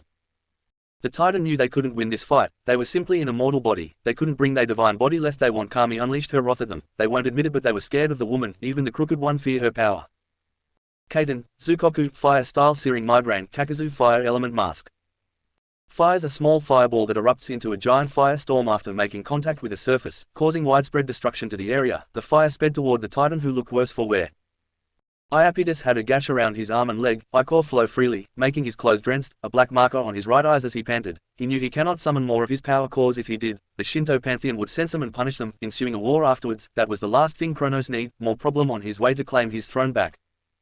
Hyperion has a holes on his stomach but was still standing, his right hand missing. Ichor gush out from his missing arm. He thought the mortal was gonna be a weak pest just like the demigod back in his pantheon. Apparently he was wrong. Hyperion just standing there, taking the attack full brunt, while Iapetus screamed in pain. He didn't have to worry cause he completely immune to fire. His brother on the other hand, was slowly turned into a golden ash.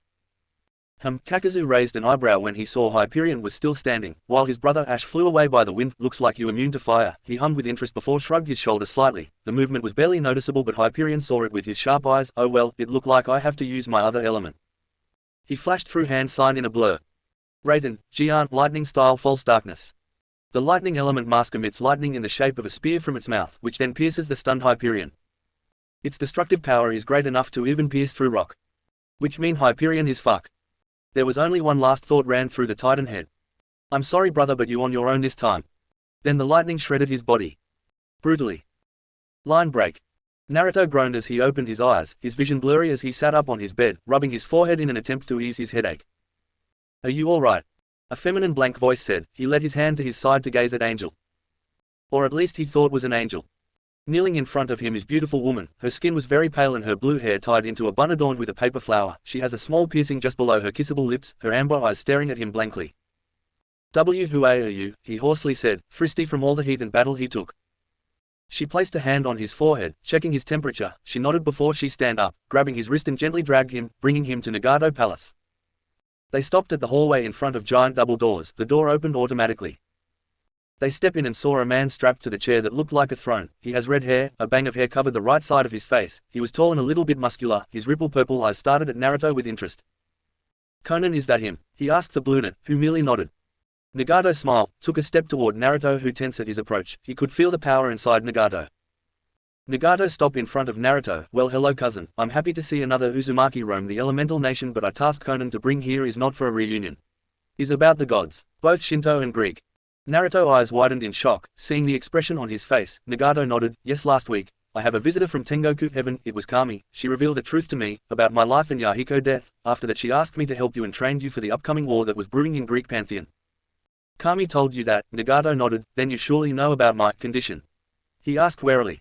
Nagato nodded, though a bit sadly. Yes, she told me that you was abandoned by your family. I was disappointed by Kushina action. She was a Uzumaki and Uzumaki never abandoned their kin no matter what. There are reasons why the Inuzuka and Uzumaki clan has a close relationship between two clans, cause the Inuzuka clan share the same ideals, never abandoned your kin no matter what.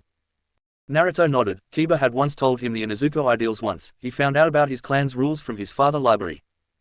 Now Naruto, do you wish to train by the Akatsuki? I won't force you to stay here, the choice is yours. Be warned though, this training will take 2 years to finish, you will be leaving your lover, friends, and team, he warned the son of goddesses. Naruto stopped as he think about the offer. It does sound nice though, trained by the Akatsuki, a whole group of S-rank ninja and from his awesome cousin, the one that has eyes of the former famed Rinnegan wielder, Hagoromo Otsutsuki. But on the other hand, he'd be leaving his friends and loved ones, but he knew if it was a request from Kami herself, the Greek must be really dangerous right now. He nodded. I accept your training, Itoko cousin.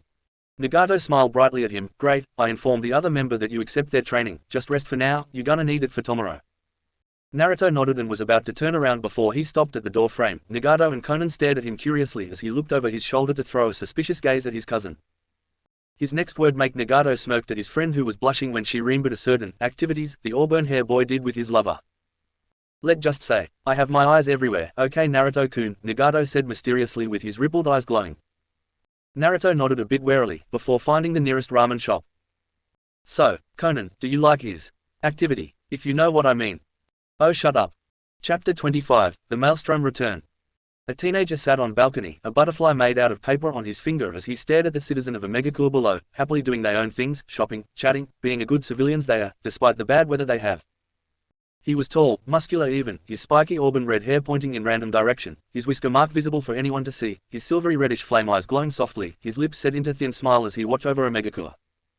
He wore a tight black muscle shirt under the black cloak with red clouds, a red ring with the kanji of scarlet on his ring finger on his right hand, hide with 2 horns tied on his forehead with the kanji of oil on it. He also has pouches on his waist, containing earth clay, a long katana strapped to the back of his waist, in diagonal position, a kunai holster tied to his right thigh. This is Naruto Uzumaki Namikaze, the 15-year-old shinobi, the son of goddesses. The creaking sound a door opened breaking the man out of his thought, revealing Konan in her Akatsuki cloak, a small warm smile on her face, though if you look closely, a tint of pink on her cheeks, a look of love, care, lust and sadness in her amber eyes. Naruto, Nagato wished to see you, she said softly, her voice sound angelic and melodious to his ear. Okay, he nodded, the butterfly on his finger unfolded itself and merged with his arm. You're getting better with the paper jutsu I taught you, she complimented him with a smile. Well I got the best teacher around, he said casually, making her blush. 2 years has passed away, he trained under the Akatsuki with his uncle, Kakazu taught him jutsu and strategy, half-heartedly of course under his leader authority. He didn't teach how to have more pain tolerance, how to endure the worst torture ever. Though, he refused every time he didn't invite him to join his cult. He shivered when he heard the name Jashin. Shinigami once told him that Jashin was one of her subordinates, she was the goddess of pain and suffer, whoever joined her cult get the ability like Hidden, a pseudo-immortality. She was a sadist and a masochist, she loved to see people suffer and liked being submissive in sexual intercourse. He shivered, he definitely didn't want to meet the goddess. Sasori gave him some tips about poison here and there and taught him about to have spy network like him or Jiraiya has, how important to have a spy network, why you should have them. Deodara taught him explosion technique, with his seals, he managed to create the same technique like Deodara did, a seal on his palms that has the kanji of lightning and earth. The only thing that was different from Deodara technique was he has to mold and form the clay himself into the shape of animals, unlike Deodara who had mouth on both of his palms to do it for him. Kisame taught him some of his water jutsu and kenjutsu. Kisame also trained him into jutsu. His crush, Konan, trained him on how to create paper jutsu and stealth, training him to senses between a shinobi and civilian chakra. She also taught him about politics cause she and Nagato had a feeling he gonna need it one day. His uncle, Nagato, training him in wind jutsu, genjutsu and sealing jutsu. Of course, he makes some bonds while he in a megakua. He and Kakazu was somewhat like a comrade, not too close like a friend but not too far to be an enemy. Sasori was like a teacher to him, stern and yet understanding, knowing how it felt to be alone. He take Deodara as a brother. Deodara had a carefree and somewhat cheerful attitude when he isn't on mission or bad moods. He could be a laid-back kind of guy when someone didn't insult about his art. Kisame and him were best friend. Kisame had chill attitude in him but also bloodthirsty when coming to battle. He didn't know about Conan though. After 2 years of training, Conan seemed to be distant from him, she always blushing when she with him, smiling when she hang out with him, but he could see Conan frown a bit when he talk about Kurenai. She always let out a small smile and he saw sadness in her eyes. He walked with Conan. He noticed she was avoiding eye contact. Before he could said anything, she pointed the double door in front of them. Nagato waiting for you in there. He opened and closed his mouth for a second before he nodded and stepped in the room. He saw Nagato sat on his throne, a scroll in his hand. His eyes flickered up and down the scroll, seemingly scanning the scroll intensely. He looked up from the scroll he reading and smiled at him. Ah, Naruto-kun, glad you could make it in time. Yes, why do you call me uncle? He questioned as soon as he stood a respectable distance between them. Nagato took a serious expression, causing him to straighten up. I've got report from Sasori spy network. Looks like Kronos make his move on Konoha. He stiffened when he heard the news. He clenched his hand. How long we got before he arrived? According to Sasori spy, ETA 1 hour, he stated as he stood up from his throne, and from Sasori spy, he said that Madara has sided with Kronos to lure you out. He doesn't know you with us, so at least that will give us the element of surprise. Naruto nodded as he walked out of the room with his uncle. So, assemble the squad. Nagato smoked, bringing his ring to his lips. Akatsuki assemble. Line break. So Leader-sama, how many the army is? Kakazu asked as he walked beside Hidden, who looked eager to shed some blood. Sasori spy said it was at least 3,000 army and some creature Kronos bring with him, Nagato said through his Deva path. But the bigger problem is Madara and Kronos, Naruto said as his mind going fast, trying to make battle plan to defeat those two, monster. Yes, looks like we late for the party, Sasori said as he watched the chaos ahead. Konoha was barely on its feet, several wall was destroyed and one of the massive gate was off its hinges, many buildings were destroyed and there are a lot of dead bodies on the ground, civilian and shinobi alike. Kurenai-chan, everyone, he thought, worried for his family. Earlier. Minato sat in his chair, a sad and pained look over his face. In his arm was a bawling Kushina, who looked worse for wear. After he sent his son for the mission Fire Daimyo request, 2 weeks later, he received a letter from Jiraiya. The writing was horrible, a telltale sign that his sensei was angry or in a rush. After he read the letter, a feeling of dread and fear filled his being. He immediately ordered a group of Anbus, Jonin, Aburame, and Izuka and Hyuga clan to search his missing son. After Kushina heard the news that her baby boy was missing, she immediately wore her Jonin outfit and joined the search party. Mito and Naomi was devastated when he told them Naruto was missing. They wanted to join her mother in finding their beloved brother, but Minato forbid them from doing so, afraid that his other child would go missing. Menma was indifferent when he heard the news, but Minato knew he was sad when his brother was missing. If Menma was sitting in his room alone, holding their picture with him, Mito, Naomi and Naruto when they were 3 years old, crying for his brother were any indication. Kakashi and Tsunade were furious and mad at the same time, mad that someone dared to take their brother Godson and sad that they couldn't do anything to prevent it from happening. Kurenai, Yugao and Anko also joined the search party, but the former said she couldn't for whatever reason. Satsuki had been training non-stop since Naruto disappeared, stating that she wanted to become strong so she could beat up anyone who dare kidnapping her. Crossahum she mean her teammate. The girl regretted her slip-up cause her mother mischievous streak always tease her about it. The villager was used to see a tomato-faced Satsuki. Sai has been uncharacteristically brooding. His teammate usually found him sitting under the shade of tree on their training ground, with impassive look plastered over his face, finger interlocked together. When they tried to make a conversation with him, he always do the famous Uchiha grunt, HN. Satsuki didn't know if she should be impressed with Sai impression as an Uchiha or annoyed cause he just grunted her. Now she know how annoying it was when people just grunt you, she getting a taste of her own medicine. Yakumo cried a lot when she heard Naruto was missing, her crush was missing. Every day she stared at a blank canvas, she feeling numb cause he gone, that is until Satsuki slapped the back off her head and beat some senses to her, literally. We will find him Kushina, I've promised you that, Minato vowed as he rubbed up and down his wife back. I want my baby boy back, I want my baby boy back, I want my baby boy back, I want my baby boy back, she chanted like a mantra. Her eyes dilated, dried tears on her cheeks, her once beautiful red hair was muddied and greasy, her lips had some bruised and a little of blood here and there cause she keep beating her lips hard, her breath was short and ragged. After 5 months of searching Naruto, they only found the Fire Daimyo and his family who was hiding in his safe zone. She literally grabbed the Fire Daimyo by the throat and shaking him, asking where her baby was. After several Jonin and Anbu was knocked down cause of her fury, they summoned Minato who immediately seized his wife. After calming down his wife, the Fire Daimyo told them about the battles. Her eyes was filled with fury and fear. She heard about Akatsuki from Jiraiya, a group consisting S-rank ninja, an organization who take Jinchuriki for gods know what. After they called the search, she immediately demanded Jiraiya to find Akatsuki and her son, but Jiraiya stated that he don't know where Akatsuki were hiding and promised him he find Naruto as quickly as possible. Bang! Minato jumped in surprised when a loud sound echoed through the village. Kushina get off his lap to looked over his chair and gaped. He spun his chair to see what could get his wife to gape like that. His eyes widened when he saw one of the massive gate thrown off its hinges by a large two-heads dogs. What in the world, he muttered with shock in his tone, and Anbu suddenly appeared in his office. Hokage-sama, there's several large animals attacking our village, and 1,000 shinobi outside the gate. What should we do, Hokage-sama? An invasion. But how? The barrier team should have sent some already, he thought as he stated at the chaos outside of his village before giving his order. Tell the available chunin to get the civilian behind the Hokage monument where a safe house large enough for everyone. I've want a rest to defend the village against the invaders, he ordered out as the Anbu nodded left using the shunshin.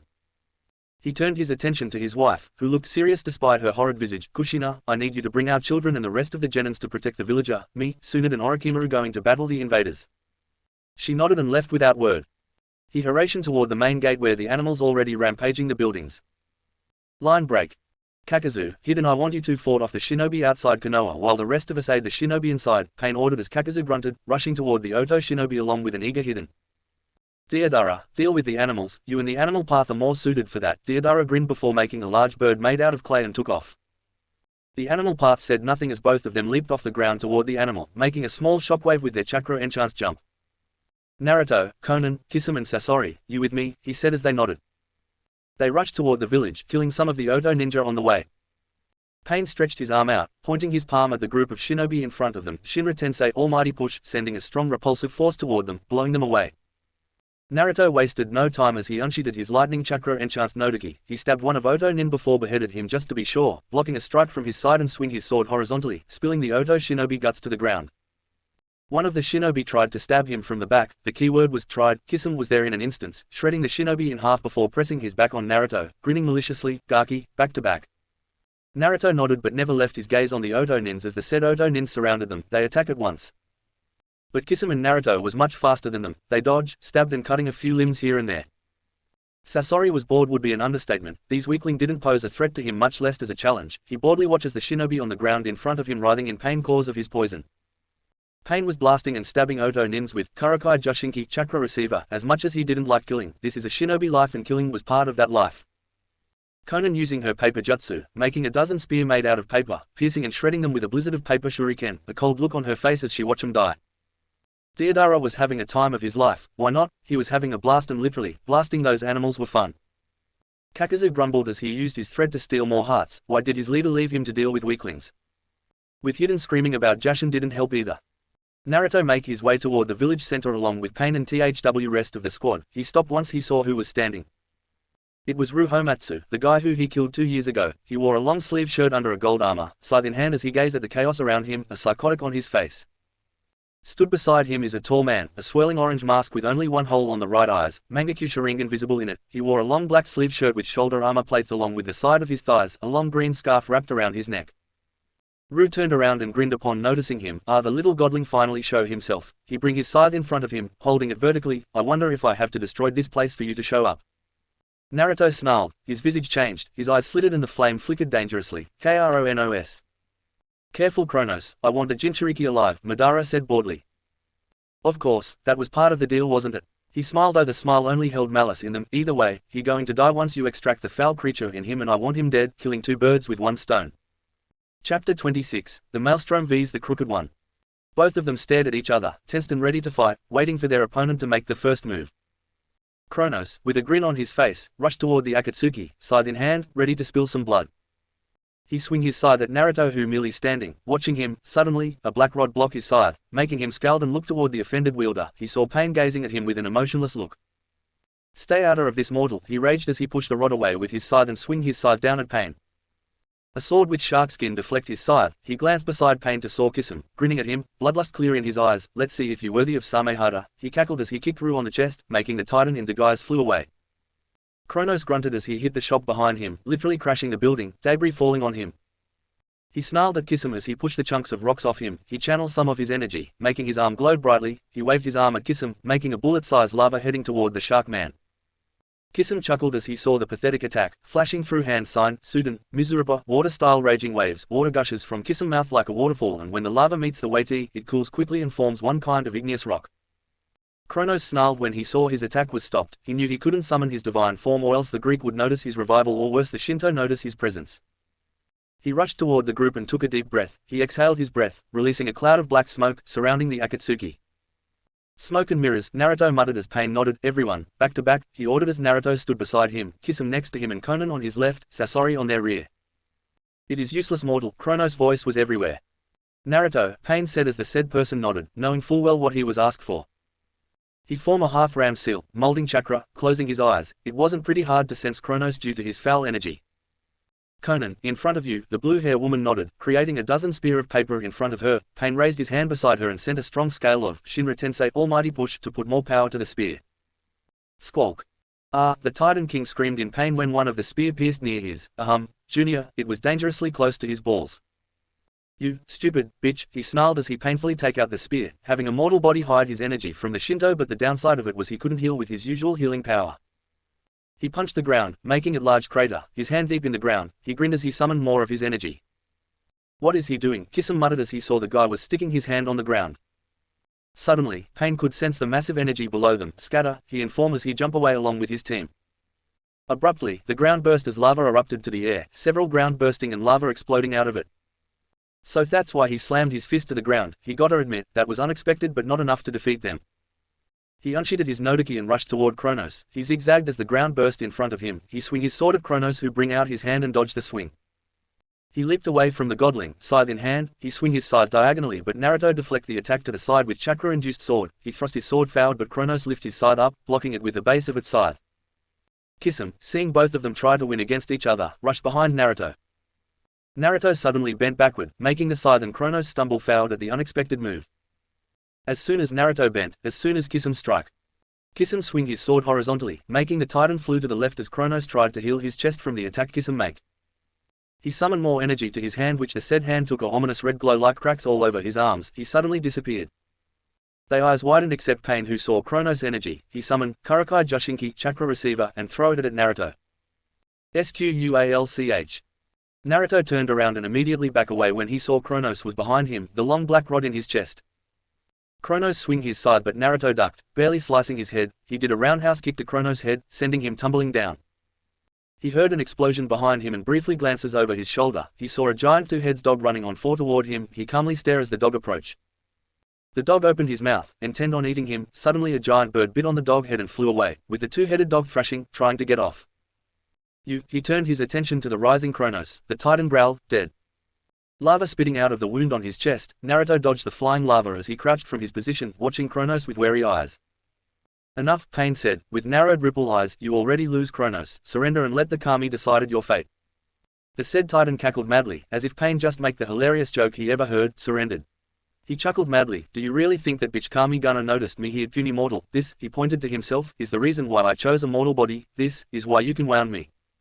Then so be it, he said coldly, flashing through hand sign, Shiki Fujin, Reaper Death Seal. The mad Titan eyes widened when a silhouette of Shinigami appeared behind Pain. A feeling he doesn't felt a long time ago came back with vengeance. The feeling of dread and coldness. The aura Shinigami produced was also felt by everyone else. Sasori had an emotionless look over his face, but a bead of sweats run down his wood forehead while the real Sasori inside was sweating a river even though his body's still a puppet. Kisum eyes turned into slits and Samehada couldn't stop shrieking and shaking like a leaf. His sharp-like teeth sharpened and his breathing got more heavy. Conan was on her knees, clutching her chest when she felt pain. The image of Yahiko's bloody stomach flashed over her eyes again and again, tears streaming down the angel of a Megakure cheeks as she remembered painfully about Yahiko's death, her brother, her best friend, her lover.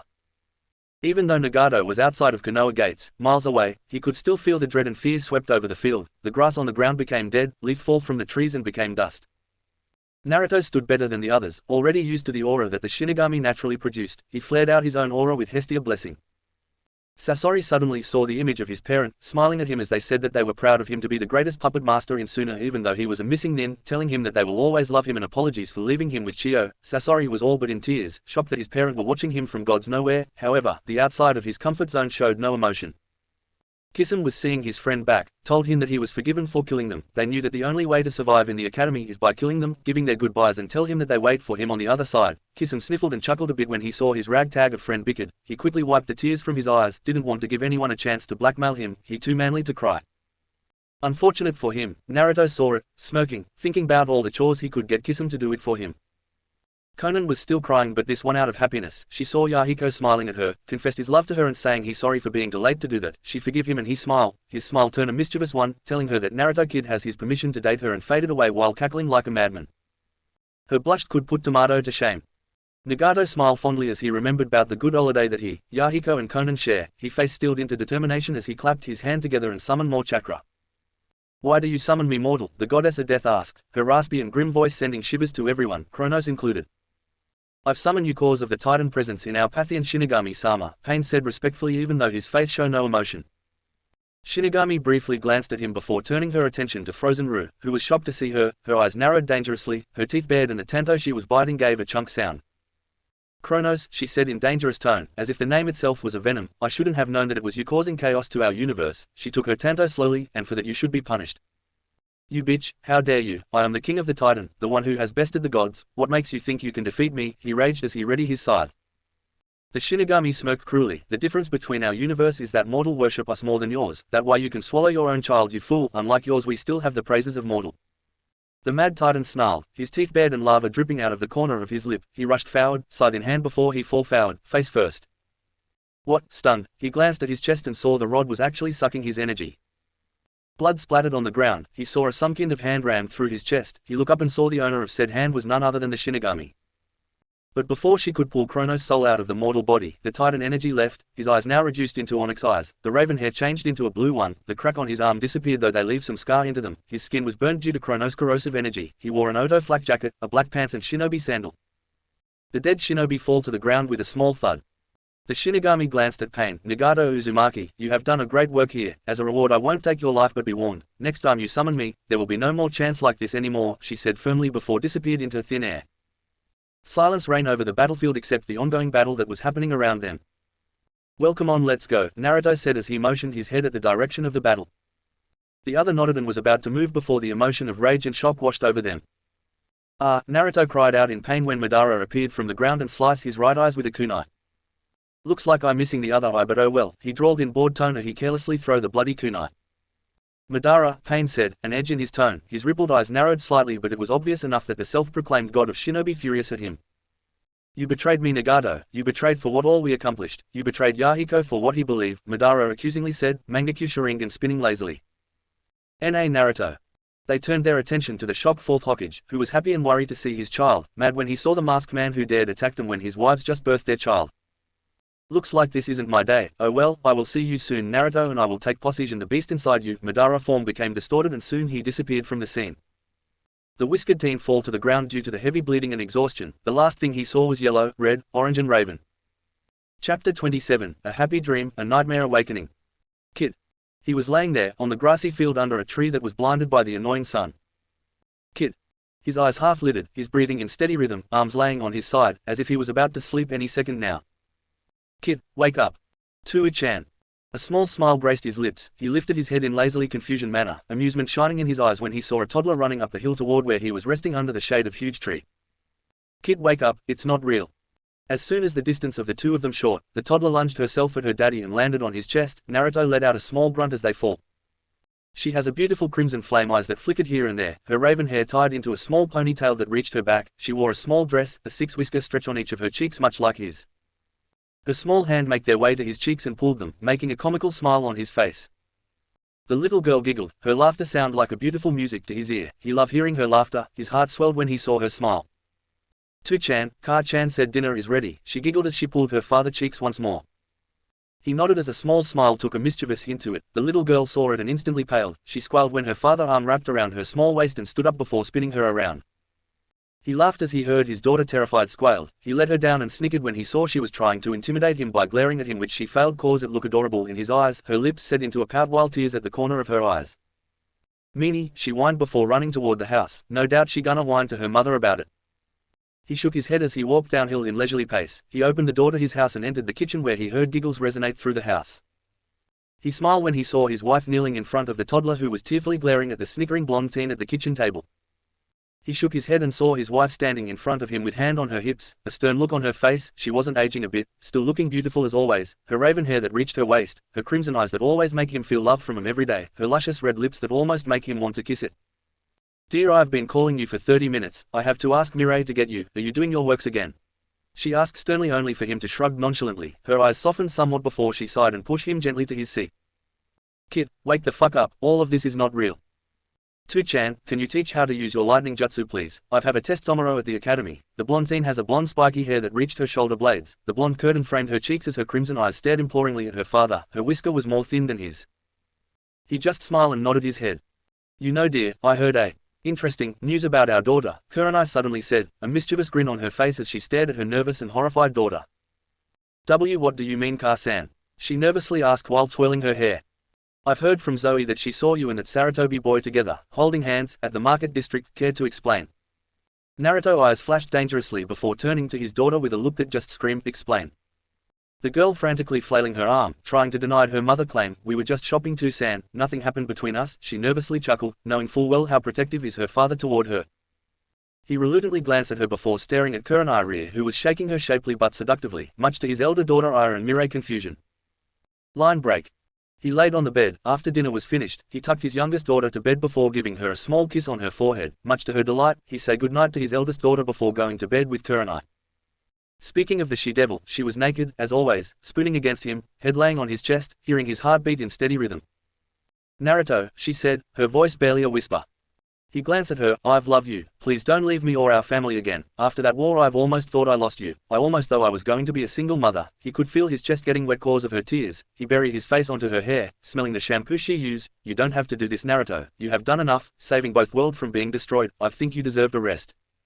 She looked up to him with her crimson eyes brimming with tears. She brought her hands to his face and gently held it. Promise me you won't be in this war. Be with us, be the father of your child, be a husband to me, not the shinobi I've known, not the strongest demigod in existence. Be Naruto for us. His lips opened and closed as if he was having a broken robot jaw. No words came out of his mouth and yet Kurenai smiled happily at him before leaning forward and captured his lips into hers, tongue prodding his teeth for an access and he granted it by opening it. His eyes closed. For a moment, he felt loved, he felt home. Wake the fuck up. With a gasp, he opened his eye and noticed he can only see with his left eye. Kurama, he asked, his voice sounded hoarse, as if he hasn't drank for years. I'm here Kit, a relief sigh reached his ears. Where am I? We're in your mindscape Kit. A long silence after that, laying there on the sewer with blank look on his face while Kurama busying himself healing him. Kurama. The fox glanced at him before using one of his tail to fix the broken pipes that was leaking blue chakra with the purple color with them. What is it Kit? How long I was out? 2 weeks. How my body going? That was the question Kurama was dreading about, glancing at the several broken pipes. Ugly Kit. How much ugly? Like Sakura when she screamed like a banshee. He winced, that bad. How my eyes? The fox didn't answer for a moment, a feeling of dread bubbling in his chest. I'm sorry Kit, your eyes went pretty bad, I couldn't heal it due to my own predicament. You're right I gone, the fox said, his voice monotone but he heard a sad tone in it. He smiled before a frown replaced it, but that doesn't stop me from waking up earlier. Why it was taken so long for me to wake up? After you passed out cause of your fight and blood loss, Uranus energy tried to invade your mind and brainwashed you. It took me just a week to cleanse the energy before it could start to erase your memory and replaced it with a fake one. I was too late to heal your eye. He took a deep breath after that, so Uranus was still trying to make him his slave. Too bad for him that he has Kurama acting as his protector. Rest Kit, you done enough. You have done enough. His breath hitched in his throat. What does she mean by that? You deserved a rest. I think you deserved a rest. What does she mean?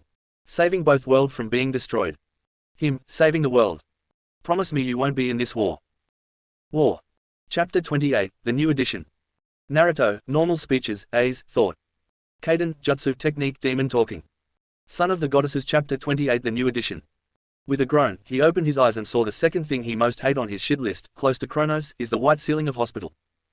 He grunted as he sat on his bed. Looking around, he saw Kushina, sleeping on the couch, blanket over her body showing only her nose, eyes and her red hair. He looked out the window and saw it was already midnight. He stood up and walked out of his room, avoiding the Anbu that was guarding his door. He took the staircase that led to rooftop. He took a deep breath of fresh air, gazing at the moon, which was oddly comforting him. You awake? He turned his head when he heard a soft melodious voice. His eyes widened when he saw Ace standing there with black cloak covering her entire body. Ace, what are you doing here? She gave a soft smile. I'm watching you Naruto-kun. He sweet dropped at her lame and creepy answer. What I mean is, why are you here? Aren't you supposed to be in Kumo? She didn't answer. Instead she turned her back to him, showing Hestia's symbol on the back of her cloak. His jaw fell to the ground when he saw that. She turned back to him and giggled when she saw his expression. Hestia-sama sent me here to watch over you Naruto-kun. They heard about your fight with Kronos and their worry for you is an understatement, especially Hiro-sama and Hestia-sama. So you a messenger then? She shook her head. No, I'm your guardian Naruto-kun. Forgive me for not helping you earlier. If I knew that Kronos was about to invade Konoha, I would come here sooner to assist you. She bowed in front of him, making him took a step back in shock. He grabbed her shoulder and bring her up so he could meet her in the eye. You didn't do anything wrong, Ace. This is simply an unfortunate event. Even I didn't know Kronos was about to attack this year. She nodded her head with a smile. So are you my mother's champion? He asked curiously, wondering if she a demigod. No, I'm just a regular mortal. Hestia-sama chose me to be her champion and I've sworn my loyalty to her in exchange. Naruto stared at her, wide-eyed. His mother, Hestia, has a champion. As long as he know, Hestia never has a champion for a long time. Like never, she never had a champion until now. She giggled at his shocked look before softly smiled at him. I think you should go home, Naruto-kun. Your family awaits you. A conflicted look appeared on his face when she mentioned, even though he's still mad with his biological parent, they still his family. Hestia and Hera Blessing had made his vengeance against his family lessened throughout the years. I'm not ready to face them. He looked away from her, a frown on his face as he think about his family. I'm not talking about Minato and Kushina, Naruto-kun. I'm talking about Kurenai-san and your daughter. He snapped his neck toward Ace but found she already disappeared. Daughter, what? With small boom, he jumped off the roof toward his apartment. Line break. He silently opened the door before walking toward the bedroom. He heard a gurgling noise with Kurenai making some funny animal noise. He opened the door slightly, the sight made his heart jump and tears appeared at the corner of his eyes. Kurenai was holding a baby girl in her arm. She hasn't aged a bit, still looking beautiful as always. The baby in her arm was giggling happily without a care in a world as her mother bounced her in her arms. She has an auburn hair just like his mother, Artemis, a flickering crimson eyes staring at her mother with such adoration that make him jealous for some reason. A 4-whisker mark stretch across her chubby cheek. He opened the door fully, making some creaking sound. Kurenai stopped playing with her daughter as she checked the door with sharp eyes, looking for any kind of danger. Her crimson eyes widened in shock when she saw the father of her child standing at the doorway, crying his one eye out with tears of happiness, a watery smile on his face. She could feel a drop of lick trailing down her cheeks and her lips was moving up a little bit. The bundle of joy in her arm was staring curiously at the man, with her head cutely tilted to the side. Kurenai laid the baby down on the mattress and stood up, took a shaky step toward her lover who also moving toward her. Eventually, they standing in front of each, looking in the eye. Can't hold it back anymore. She wrapped her arm around his neck and kissed him, who kissing her back with a passion that she missed so much. She tightened her grip on him, afraid if she would let go, he would disappear forever. At last, both of them need oxygen to live and reluctantly back off each other. A trail of saliva connected between their lips. Naruto pressed his forehead with hers as she stared longingly and lovingly into his eyes. Welcome back, Naruto-kun, Kurenai whispered with adoration in her voice. He smiled happily. It's good to be back. Finale. Naruto, normal speeches, Naomi, thought. Kaden, jutsu technique, demon talking. A quick note, I will rewrite this story. The first chapter I already published but I end this one anyway. Finale. Kushina Uzumaki, the wife of Minato Namikaze, the matriarch of Uzumaki clan, sat on the edge of her bed with a conflicted look on her face. After she woke up from her slumber due to the shaking of her daughters, they panicked when they noticed their beloved son and brother was missing. She immediately assigned a group of Anbu to find her son. After a moment, they came back and informed her that her son was in his old apartment. She rushed toward said place with her daughters following behind. She was surprised when she stumbled the scene in front of her. Her son was holding an infant in his arm while pulling Kurenai to his sides. She was shocked and devastated when she hears she has a grandchildren all this time, saddened when she realized Kurenai has keeping the child existence from her, but understood when she heard Kurenai reason. Her unofficial daughter-in-law want Naruto to find out about his daughter first before telling her. After the whole commotion was over, Naruto requested for everyone to be there, even with Minato, Mito, Narumi and Menma. She did what he asked and bring back her husband and children, Kakashi, Satsuki, Yakumo, Sai and Yugao. He then tell them the existence of gods and goddess, Titan and Pantheon. At first they didn't believe him, but after seeing him slashed his own arm, almost giving her a heart attack, they were shocked when they see a golden liquid leaking out of the wound. Sunad took a sample of the blood and run a diagnostic on it. They were shocked when Sunad expressed her disbelief when she revealed the golden color blood is actually a gold, like a literally gold, as if somebody melt a gold bar and insert it into Naruto body. Naruto explained he actually a demigod, half mortal. When they asked how he could become such thing, as neither Kushina nor Minato a deity, he bitterly told them of what actually happened when he was still a kid. She couldn't hold back her tears as she heard of what the villager had done to her son. She was jealous when her son is adopted by a goddess. But even if they adopted her son, he's still an Uzumaki. No matter what, she wouldn't stop until her son is back to her family, to her. She wouldn't until she get his forgiveness, to her last breath. Line break. Naruto standing awkwardly as he waiting for the portal to open. He had successfully driven back Kronos, but it will not end just there. The king of the Titan is planning for something, and he need allies. He already got one from Konoha, but he need more if he want to defeat the Titan king. This isn't her kid. Like him, Zabuza stood awkwardly. His, girlfriend stood beside him, Tsubaki as he remembered the name, Mizuki former lover. How those two get along he never know. Minato and the rest of the fam also expressed their sadness, with Minato and Kushina staring at him longingly. Mido tried to hide her tears, she failed obviously and miserably. Naomi sobbing only intensified the feels. Menma stood on the sidelines, facing away from him, but the small shaking of his shoulder and small sniffles show how he truly felt. Satsuki glared at him with her Sharingan activated, tear stained on the either side of her cheek, though when he teased her if she cried for him, she slapped him upside the head and berated him for it. She said it was hot outside and it melted her mascara. He called bullshit. Yakumo stood beside her friend, avoiding his gaze, with his emotion sensing. He could feel she is upset about his departure again. He tried to speak with her but she just shake her head no. But the one who got his attention the most is Kurenai, who was smiling at him warmly while holding Narumi in her hands. The baby was reaching out to him with her chubby hands stretched out. Couldn't resist himself, he took the baby from Kurenai and hugged her. Narumi giggled happily at the attention from her father and nuzzled his chest. The other smiled softly at the scene. Even Satsuki, the self-proclaimed ice queen, let out a small smile at the adorable scene. Hey, he said softly, and she raised her head, looking at him with her crimson flaming eyes, a combination mixed with Kurenai crimson and his blazing eyes. Daddy gonna be gone for a while, you be a good girl for your mother, okay? She tilted her head cutely before giggling for some reason. He smiled and handed her back to Kurenai. Are you sure you didn't need any help? I could send some anbu to he. Minato started but stopped when his son shake his head. No, what Nagato gave me is enough. I did not need anything, and beside, he walked toward his estranged family and spoke just enough for them to hear. If you want help me, take care of Kurenai and my daughter for me, do this and consider I'm your family again. They were surprised when they heard that. Kushina opened her mouth to thank her son for the chance he gave them, but he stopped her. But that doesn't mean we gonna get mushy with each other. It will take time, but I'm willing to try and accept you. Kushina opened and closed her mouth for a few seconds before closing them, a weak smile on her face as she nodded. She wanted to play with her granddaughter anyway. Suddenly, a rift opened behind him, showing a portal. He looked back toward his family, gave them a genuine smile for the first time in a long time. Goodbye, he waved and stepped in the portal. He closed his eyes for a minute and when he opened them back, he saw he in some kind of alley. He walked out of the alley and grinned when he saw he actually in New York Times Square. He removed the eye patch, revealing to the world a rippled red eyes. He smirked. Time to get to work. The end.